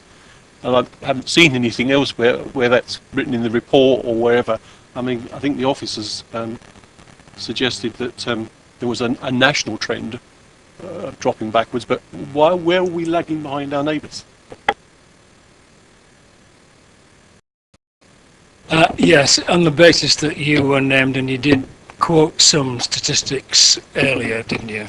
I did, yes. The statistics that I provided this evening come from the latest Sport England participation survey. It was released last week. The figures that I quoted come from the levels of participation between April 2012 and April 2013, and Sport England very kindly put what the percentage was for that period, April 12 to April 13. They also put a comment next to it whether it was an increase, a decrease or no change. Out of the neighbours that I gave us, we were the only council to decrease in that period. That is why I made the statement, we are lagging behind. I should potentially have put the statement, I feel. And that's how I feel. I feel we are lagging behind with our neighbours, and we should and could be doing more to increase sports participation. Thank you. I think we've hammered that point quite thoroughly now. Any more comments on proposed policy principle 2 before we move on to 3? It's split. It's two. Yeah. Hmm? Reducing costs on both. I would leave it whole. Sorry. I'd like to leave it as a whole as it is and vote on policy principle 2 as it stands. I support that because everybody around the table agrees with cost cutting. I think that's a bit irrelevant to vote on.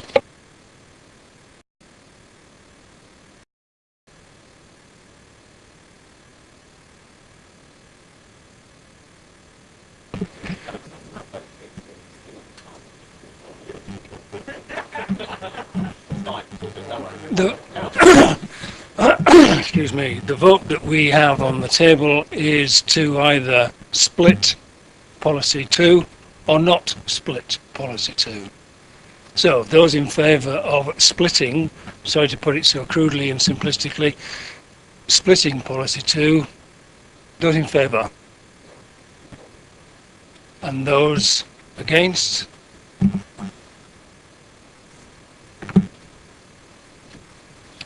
Right. The chairman has the casting vote, so I'm voting to.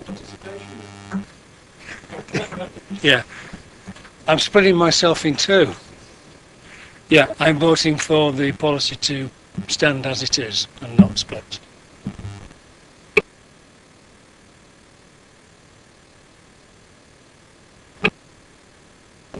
Vote on the principle itself. Yeah. Oh, sorry, I beg your pardon. Yeah.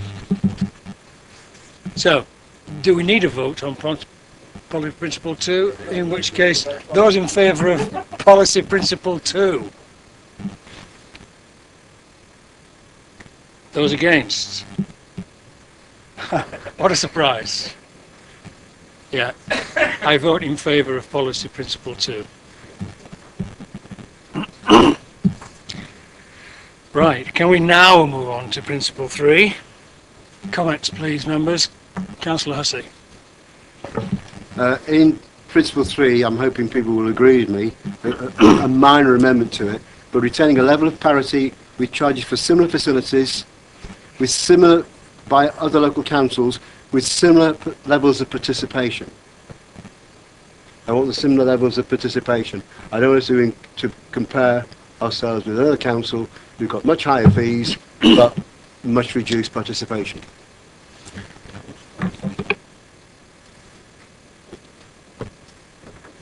But we're going to be comparing ourselves on football and cricket separately. So we should be looking at participation separately. Councillor Marks. I'm trying to listen to what went before us. We've heard from the officers we're already in the lower bracket for charging, and we're in the lower bracket, so I'm told now from information that's been given us tonight on the night, in the lower bracket for participation. So I'm not sure if we're lower participation and lower charging, whether there's any logic in there. Perhaps if we had higher charging, we might get higher participation. Because there doesn't seem to be logic of lower pricing is higher participation, is what I'd expect it to be. I've just heard tonight that that's not the case. So I'm not sure how much pricing for the pitch is relevant to participation. And as is already said earlier in the paper, on page 10 of 28, 6.2, because I know from my local one, when the clubs are allowed to run the bar, the situation has dramatically changed. Because people go out and play a match. The cost of getting to the match, the kit and everything else, makes the cost of the pitch rather irrelevant. But I don't know whether that's true for all matches. I don't know if it's true for all pitches. I can only comment on my local one. Thank you. Councillor Round.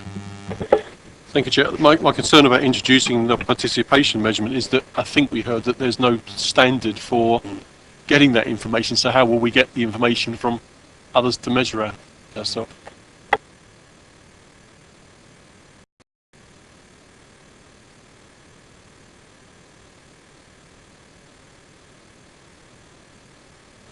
Are you saying, Councillor Hussey, that you would support Principle 3 on that basis only? That it includes participation statistics? When we see an analysis comparing a facility, football, whatever it is, with other councils, for it to be compared on a like-by-like basis, which is what benchmarking is all about, you should be taking other factors into account as well. One of those factors, I believe, should be the levels of participation. Benchmarking, you don't take one factor, because you may not be comparing like with like. One factor is price. There are other factors, and I'm saying there should be a range of other factors, and that is standard benchmarking. That's not me. That's not this council. That's industry standard. But you would have the view that you could only support Principle 3 if that If we was take included. other factors, participation was an example, that we should look at the context of those prices. Any other comments? Councillor Marks. Could it also include then whether they have to pay to park the car or coach? Because those charges were equal or the same as the pitch charges on certain occasions.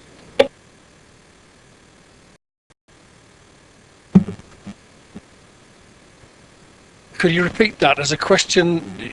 Is that an issue in relation to accepting If or we're otherwise? trying to do direct comparisons, where you have team sports and people arrive independently or with a coach regularly, the cost of parking the coach where they're charged or parking for cars has in occasions been greater than the cost of the pitch.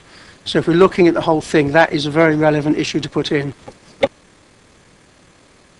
Well, we're looking at participation in charges here. Yeah, Councillor Miss Bean.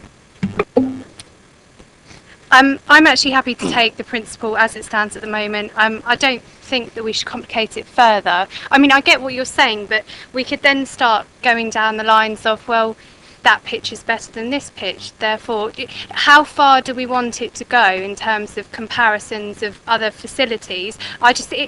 We've done a broad comparison, which I'm happy to accept. I just think, if we start taking into consideration all other factors which are open to interpretation, personal interpretation, how far does it go? I.e., the quality of the grass, perhaps. Do you know what I mean? It just could keep going on and on and on.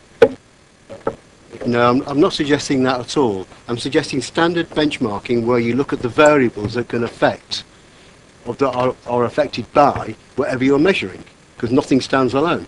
And I'm leaving it up to the opposition's discretion. But just to compare charges by itself, supposing Bracknell charges 3 times as much as we do, but they don't have any football teams on the football pitches. What's the point of charging the same rate as them? Unless we want to get rid of football. I'm not hearing an argument supporting your position, Councillor Hussey, but I knew what would happen then. Just bear with me for a second, please, Councillor James, because Councillor Mrs Taylor had her hand up first. Could I just make a suggestion? Because obviously we can't list all the different variables. That if we just slip in the word comparable, say similar facilities by other comparable local authorities, so that we know we're looking at similar ones. Would that be helpful? Thank you. Councillor James, do you still wish to make a point? If that's comparables going in, I think that's absolutely fair. I think that clearly makes a difference in terms of we don't want to look at failure and say we must match that, and that's effectively what Councillor Hunter is saying, that failing boroughs, we must match them on price. Well, we don't want to match failure, we want to be success. So comparable is a better way to go. Thank you. Okay. Councillor Mrs Taylor. Thank you, Councillor Mrs Taylor. I think with that addition, and we've captured that, can we agree to support policy principle 3? Excellent. Superb. Thank you very much. Right. Policy principle 4. Comments, please. Councillor Cousins and then Councillor Mrs Walbury. Thank you, Chair. Yeah, I would like to support policy principle 4 in its entirety with one minor change. The one minor change I would suggest is that students would be charged 60% of the standard adult rate rather than the 75% as indicated on the paper. Does the committee have a view as to whether that proposal from Councillor Cousins is what is wanted or not? Councillor James. I refer to the point I made earlier, well intentioned as it is, there is the cost of administrating and working out if you've got a mixed team of students. It just seems to be, apart from children, which I think you can easily do, we'd all love to give discounts, and I'd like to include the unemployed, who obviously would like to keep physically active, and you know they may be priced out of sports participation, which would be wonderful if they could participate more and we make it more affordable. But it's so difficult without making a very bureaucratic system that's very expensive to administer and adding to our support costs to actually do it. So it's just not practical. I'd rather keep the charges low for everyone. There is offers the opportunities in terms of the discounts applied to a sort of weekday rate that we'll get onto later in later principles, where you might be able to sort of get more people in. But I mean, to say students in full-time education could be charged 75%, but someone who's unemployed in part-time education would have to pay full price, it just gets very complex. I think apart from children, which are very easy to distinguish because they're small people, because obviously they tend to play for a team called the under-15s, which gives the game away, I think it's very difficult. You could have a mixed football team if the Borough Council ever wanted to create a football team, and I think it'd be wonderful. We'd probably have to put a couple of pensioners in there to make the numbers up. And would we get discount? I don't know. So I think it's so difficult to work out that we should probably keep it simple, because the complexity is a barrier as much as prices sometimes, and if we keep the price low for everyone, I don't think there's any need to go down the route of adding levels of complexity to applying for a sports pitch. Councillor Mrs. Woolridge. Whilst I take on board your point, I think it is important that we have concessions, and I would agree with the 60% for students, especially given the fact that 16, 17-year-olds no longer get EMA. The poorest students in further education no longer get EMA, and also students of higher education are now paying massive sort of £9,000 a year tuition fees due to this government. So as a result of that, we are potentially pricing out sport for those very important groups. So I think it's important to have concessions, and I would recommend 60% for the students in full-time education. And whilst the point that Gavin made, you can always identify children, you can't always identify children. You get strapping lads now at 14, 15 who look like the 17, so it's not easy to identify.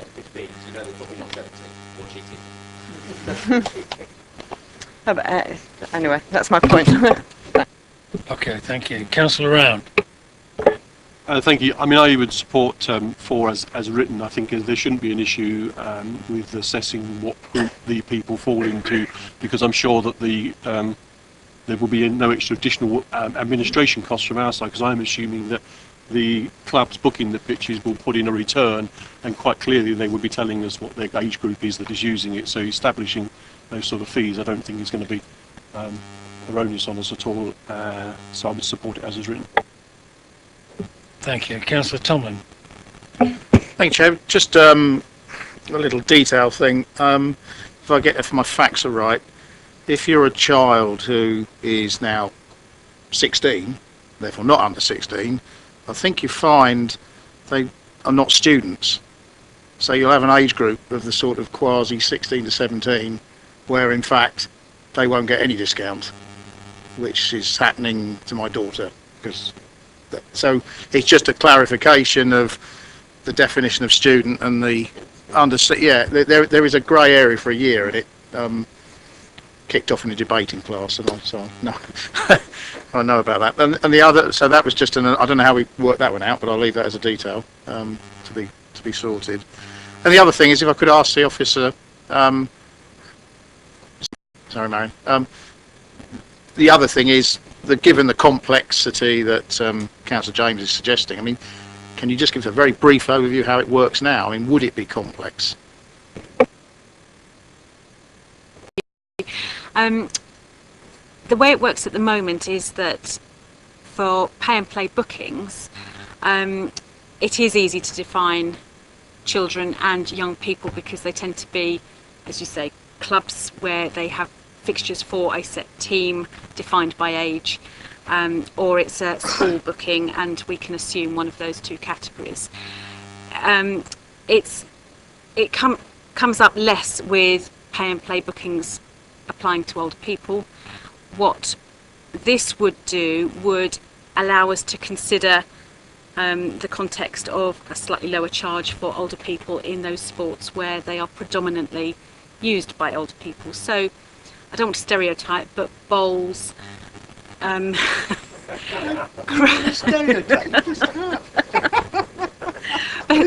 are clubs that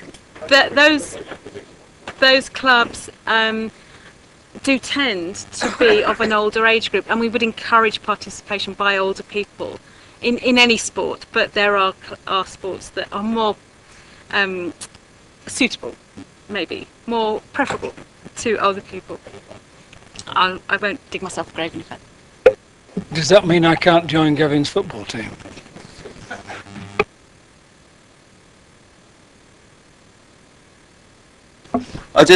On that point, so if we use bowls as an example, and there's the bowling green in my ward, and they are of a certain generation predominantly.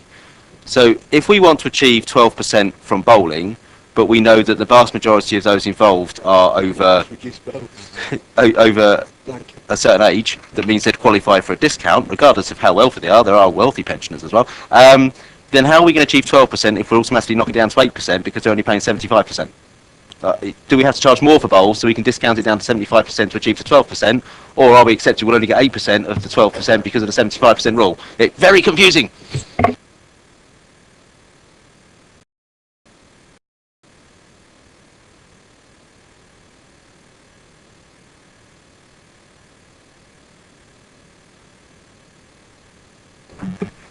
Sorry. Sorry, I was thinking of something funny then, but I don't think I better say it. Councillor Cousins. As somebody who used to bowl for Hampshire under-25 lawn bowls, some of the comments are extremely hurtful. Used to, only because I've only just gone over the age bracket. I used to play for Hampshire under-25s for a good 5-6 years. Bowls is seen as an old person's game. It's not. The world champion's only 36, so you know it's a little bit harsh that it's getting a ribbing as an old person's sport. This is just really to defend my love of sports and bowls, really. So please don't assume it's an old person's sport. Young people do get involved with it as well, and it is incredibly inclusive. Thank you, Councillor Cousins. I'm sorry you've been so upset. Yeah, Marion. I apologise wholeheartedly for assuming, well, it's not an assumption. We do want to increase participation across all sports, and bowls is one of them. The one thing I would say about the concessions is that the definitions of concessions will be considered as part of the corporate review. So I think it may be sensible for us to come back to that when we bring the pricing policy as part of the overall fees and charges, and we can align it to whatever definitions have been approved by that process. Thank you, Marion. Councillor Miss Bean. On the basis of what Marion has just said, I would actually like to move that we vote on voting for this Principle 4 now as a whole.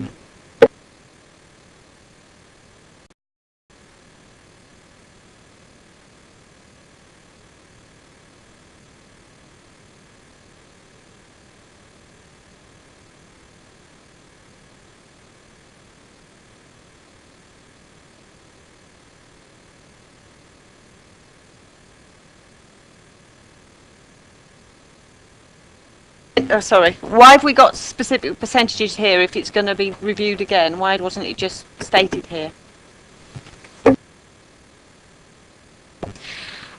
This review of fees and charges for sports facilities did start much earlier than the corporate review, and we were advised to progress on this basis, and that the MAP, considering that, would consider our views as part of their overall consideration. So it almost gives them a starting point, but I think that it may be refined as we go forward.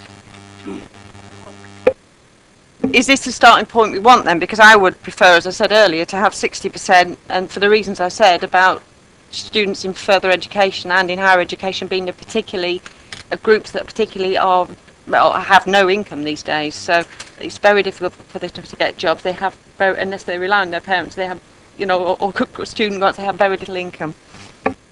Okay, we have a proposal for a vote on the table now. Can we vote on, in its entirety, as set out in the paper, on policy principle 4, please? Those in favour of it? And against? Oh, sorry, some late hands up there. Yeah, okay. Right, that's fine. Yeah, okay, thank you very much. Okay, members, moving on to principle 5. Comments, please. Nice try. I wish I could say that. Agreed? Oh. Councillor James.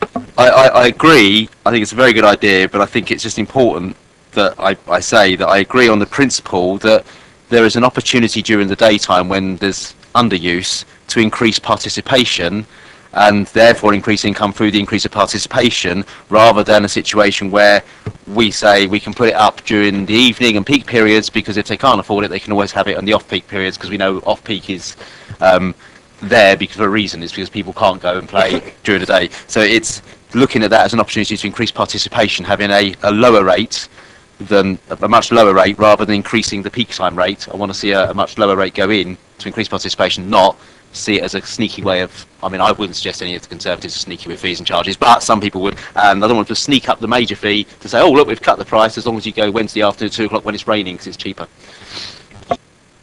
Okay, so with those comments in mind, are we able to vote for in its entirety principle 5? Vote for it?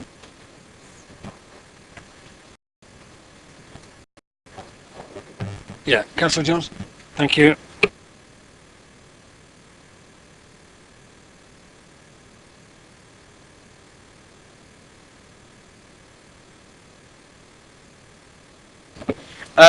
I don't believe that we should put this forward. I believe that, as we've heard from the officers, the number of clubs and participants from outside the borough is pretty minimal in terms of their participation, and we want to be an inclusive council, and I feel that adding a surcharge for somebody who's outside the borough is a little bit cheeky, and I don't think it sends out the right message. The other thing that was raised by other councillors was the process of establishing whether you're a resident or not, and whether that would actually have a cost impact of implementation. So I would put forward that we don't accept policy principle 6. Thank you, Councillor Round. Thank you, Chair. I think I'd be happy to support that, providing there aren't any clubs outside of the borough that use our facilities exclusively for people outside of the borough, because they haven't got that facility. And I'm just trying to think, perhaps we've got some specialised facilities where there is a demand and they are coming in and using it. That I wouldn't want borough taxpayers subsidising that. Councillor Hussey. Just a brief question, based on current, how much income are we talking about in a year here? Roughly. I mean, are we talking about sort of £500 a year, or are we talking about such a small amount that we're wasting our time even discussing it? Thank you, Chair. Oh, sorry. Oh. Yeah, just I think the principle of what you're saying is dead right, but the one thing I would like to see perhaps is that priority goes always to the team or the group that actually live in the borough. So if there's a facility that is well used, a waiting list, it must always go to someone within the borough before it goes outside. That would be my only principle behind that. Around and then Councillor Mrs. Woolwich. Thank you, Chair. Just to allay my concerns in, I didn't realise we could ask questions of the officer because we seem to be flipping in and out, but perhaps the officer could advise whether or not we are aware of any situations like I described.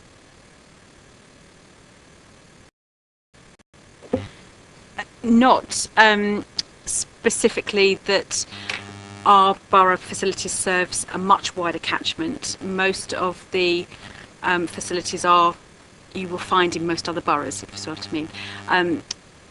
It would be different for indoor facilities because we have some, I think, bespoke indoor facilities, but not for external facilities where cricket pitches, football pitches, bowls greens are generally found in other authorities.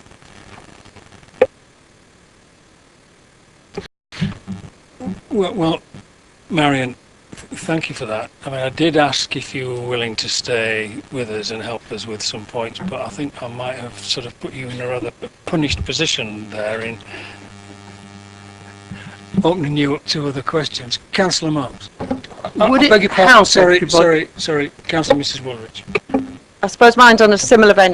Just a clarification, because you mentioned earlier when this point was raised about differentiation between businesses and clubs, and I just wondered how many, whether you can give some idea how much of it is businesses as opposed to clubs, and in terms of peak usage, is it like, for example, the AstroTurf at 6 o'clock on a Tuesday evening when maybe a youth club might want to use it? So, have you got any feel for any of that sort of information to help us move forward on this? That information is available, but I don't have it with me, and I would need to circulate it to the committee.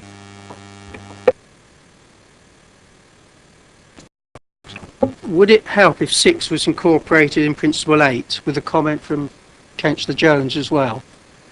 So if there was a regular out-of-borough booking, ongoing basis, we could catch it in Principle 8 and also Councillor Jones' comment, and then 6 would virtually be disappeared. I don't know whether that helps. Yeah, I mean, Principle 6 seems to be the more difficult one to agree because of the vagueness of what it might mean. And just wondering whether that is... Principle 6 is one that we could possibly delete at this point.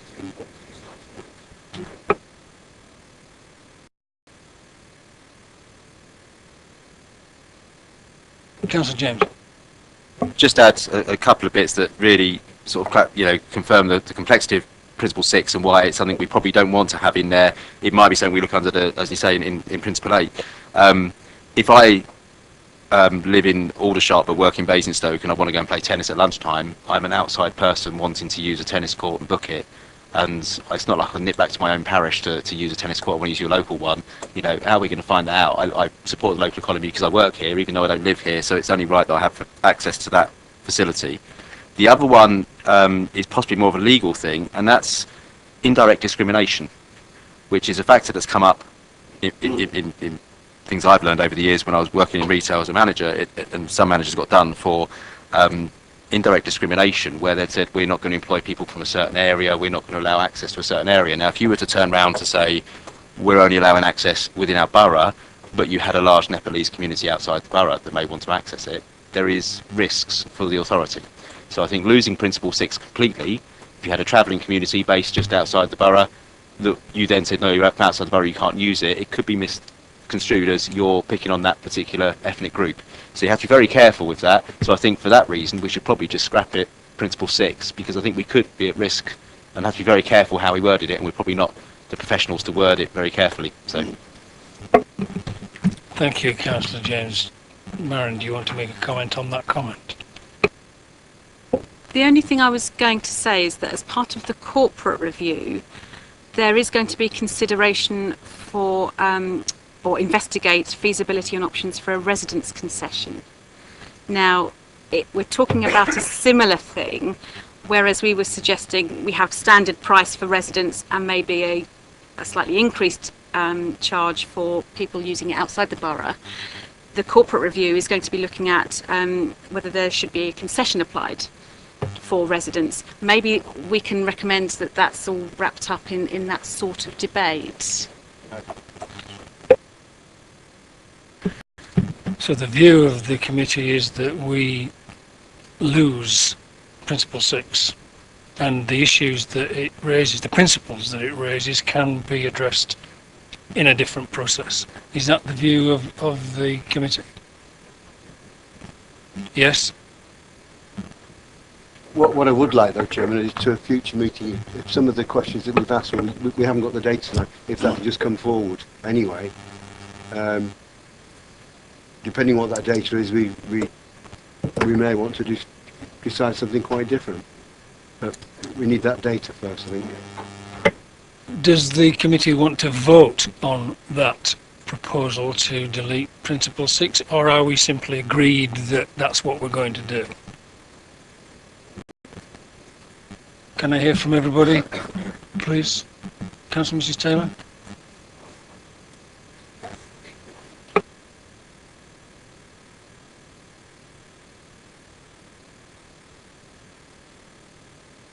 Okay, we're going to delete Principle 6 and hope that those issues are picked up through a different process. I'm looking at you, Marion, that's going to be the case. We've got that. But that's what you said. Yeah, okay.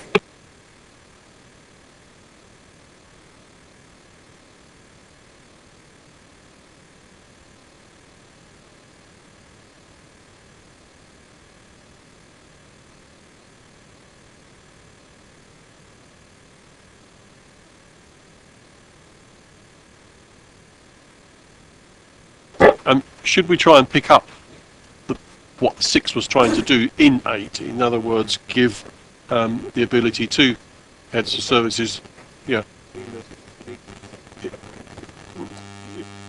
If we're happy that it would cover an organisation trying to use one of our facilities predominantly because they came from outside, then, yeah. Or we can make the comment at least that we want to make sure that it does cover that.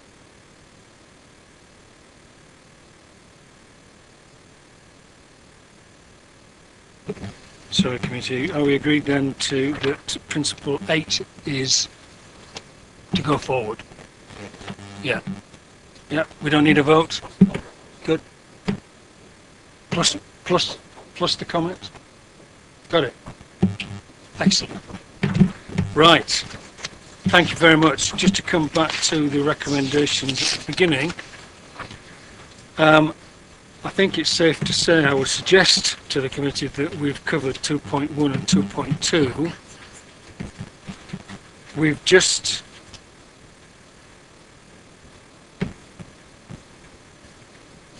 yeah, we've got all of 2.3. So there's 2.4 comments on the proposed approach for the football bursary scheme. Any comments, members? Councillor Cousins.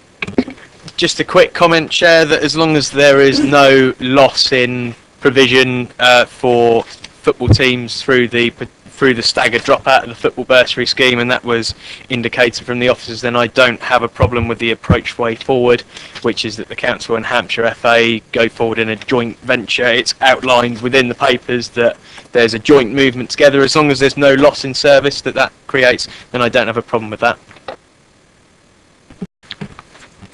Comments from the committee, are we happy? Any other comments?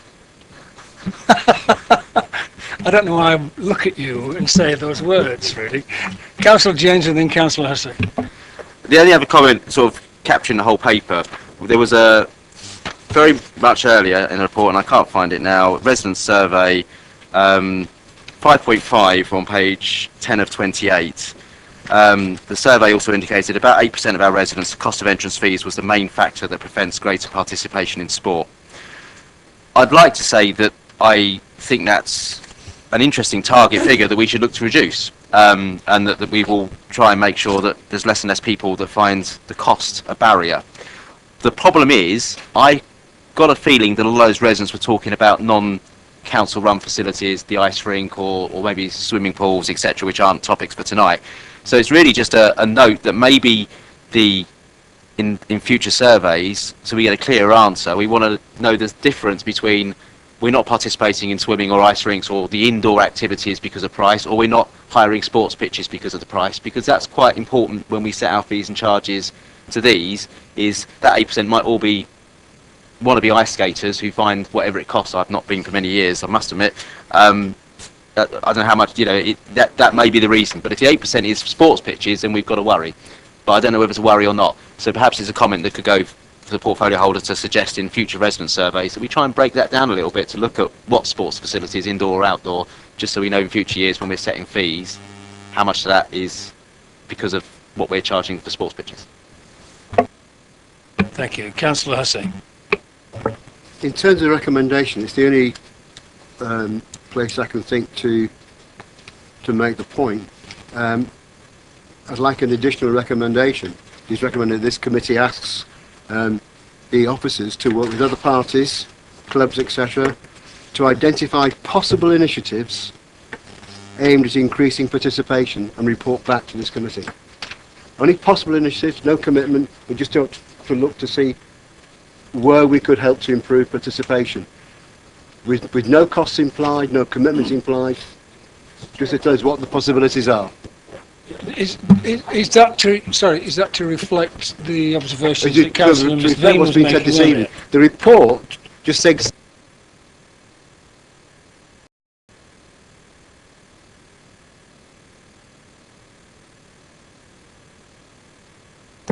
if you look at the report quite carefully, when it comes to costs, it says further actions, but there's no further action on increasing use.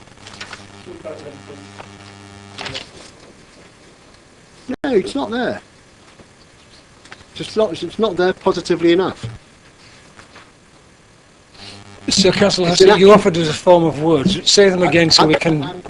What I'm looking for, I'm quite happy to be flexible in the form of words, because I don't want you people to come back and say, oh, we can't afford to do that.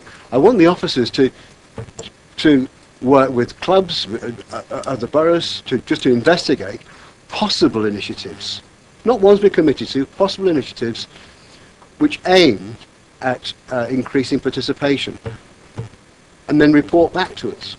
Just to look for opportunities. That's all. Thank you, Councillor. So, Councillor Miss Bean. I think you're carrying on perhaps from a point that I was making earlier, that there is more that we could do, but it is quite vague. And when I drew attention to the 12 of 23 and the 10.2.4 at the top, it's quite vague. It says officers will continue to investigate ways to encourage increased use of facilities, etc. I think we could do more on that, and if we could bring perhaps a report back to the committee on the actual ways in which we can do that, and take input from the committee and as to how we might feel that we could increase participation. But I think it would be definitely an interesting thing to look at and bring back to this committee at some stage. Thank you. The just if I could ask the officers just to state what the proposed form of words are going to be, and then we can agree on that. For inclusion under 11.1, which would make it item G under further actions, to investigate possible initiatives to increase participation and report back to this committee. That was jointly with clubs as well, wasn't it? Yeah. So jointly with other parties to investigate possible initiatives to increase participation. Fine. Yep. Is the committee in favour of that addition? Yeah. We don't need a vote. No, we don't need a vote. We're good. Excellent. I think we're done. One final point. As we do have Councillor Mrs. Ostleton here, I did say we would reserve a comment from you only if you wish to make one, having heard a very full debate for 2.25 hours. Is there anything you wish to say at the end of that, or you're just going to go away with what you've heard and what we've given back to you, and then make a decision thereafter? Okay, thank you very much. Well, members, thank you very much indeed. That was a very thorough thrash at one paper for 2.25 hours, and thank you very much indeed for your contributions. Excellent. I'm talking about you, Councillor Hussey. Thank you. Thank you very much, and also thank you very much, Marion, for an excellent presentation and excellent fielding of some difficult stuff.